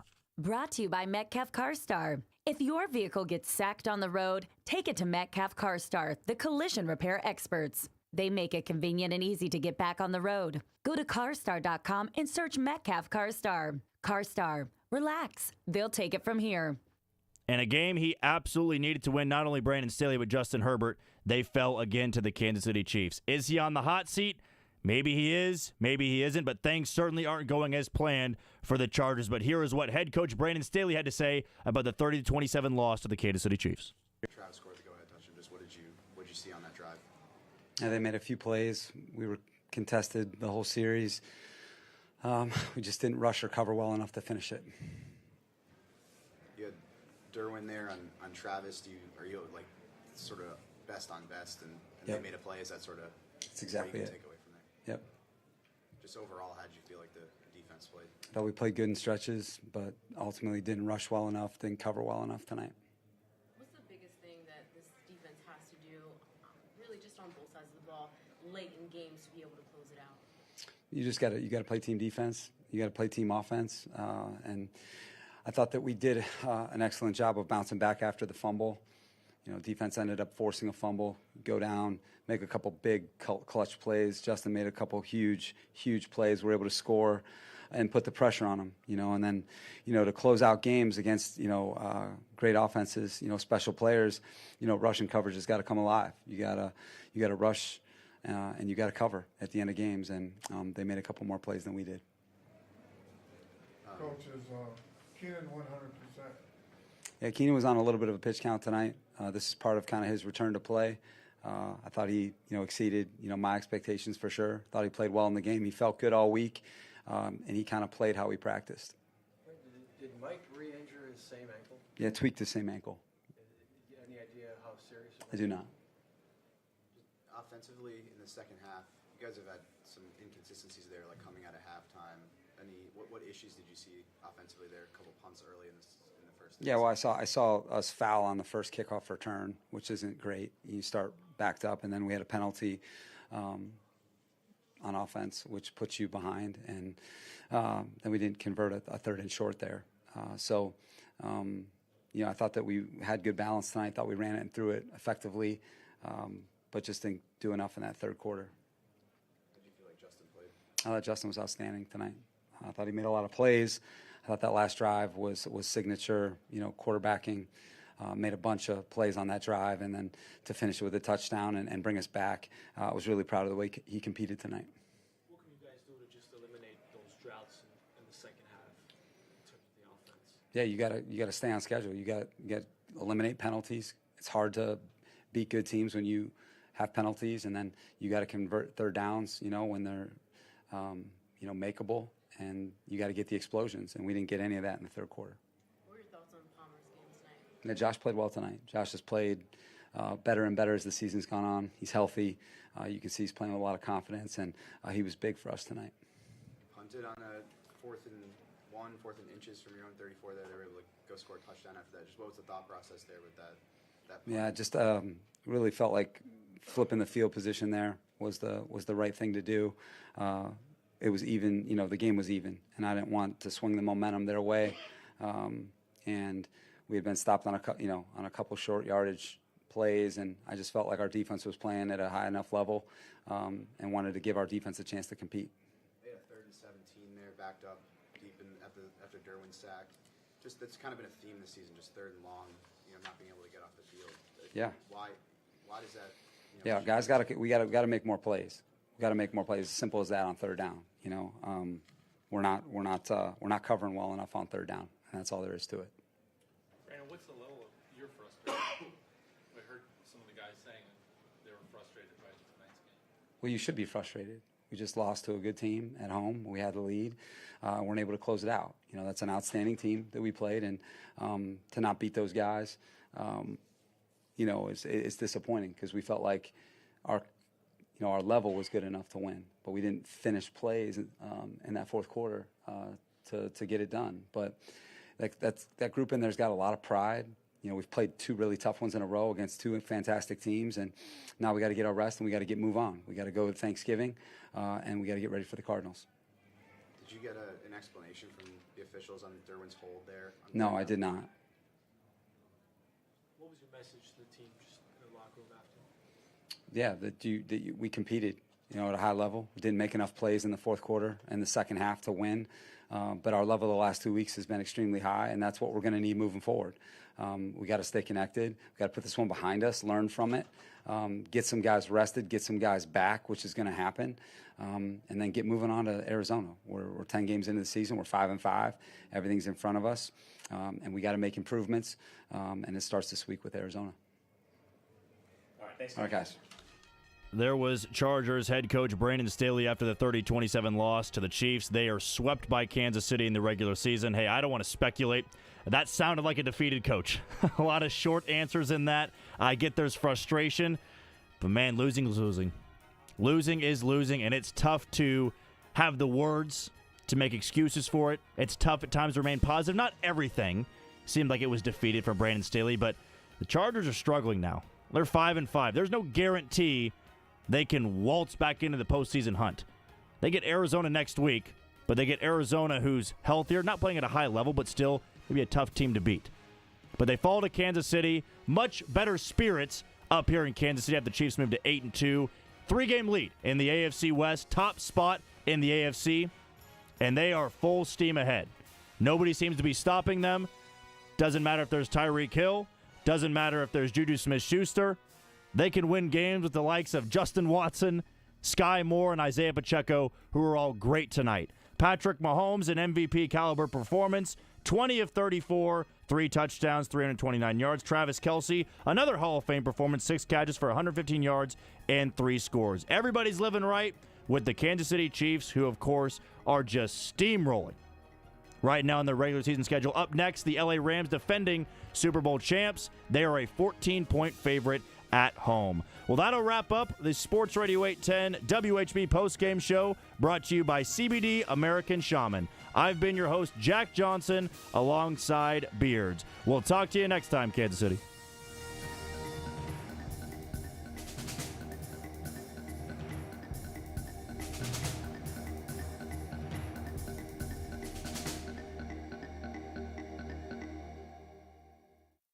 Violent crimes are up over 30%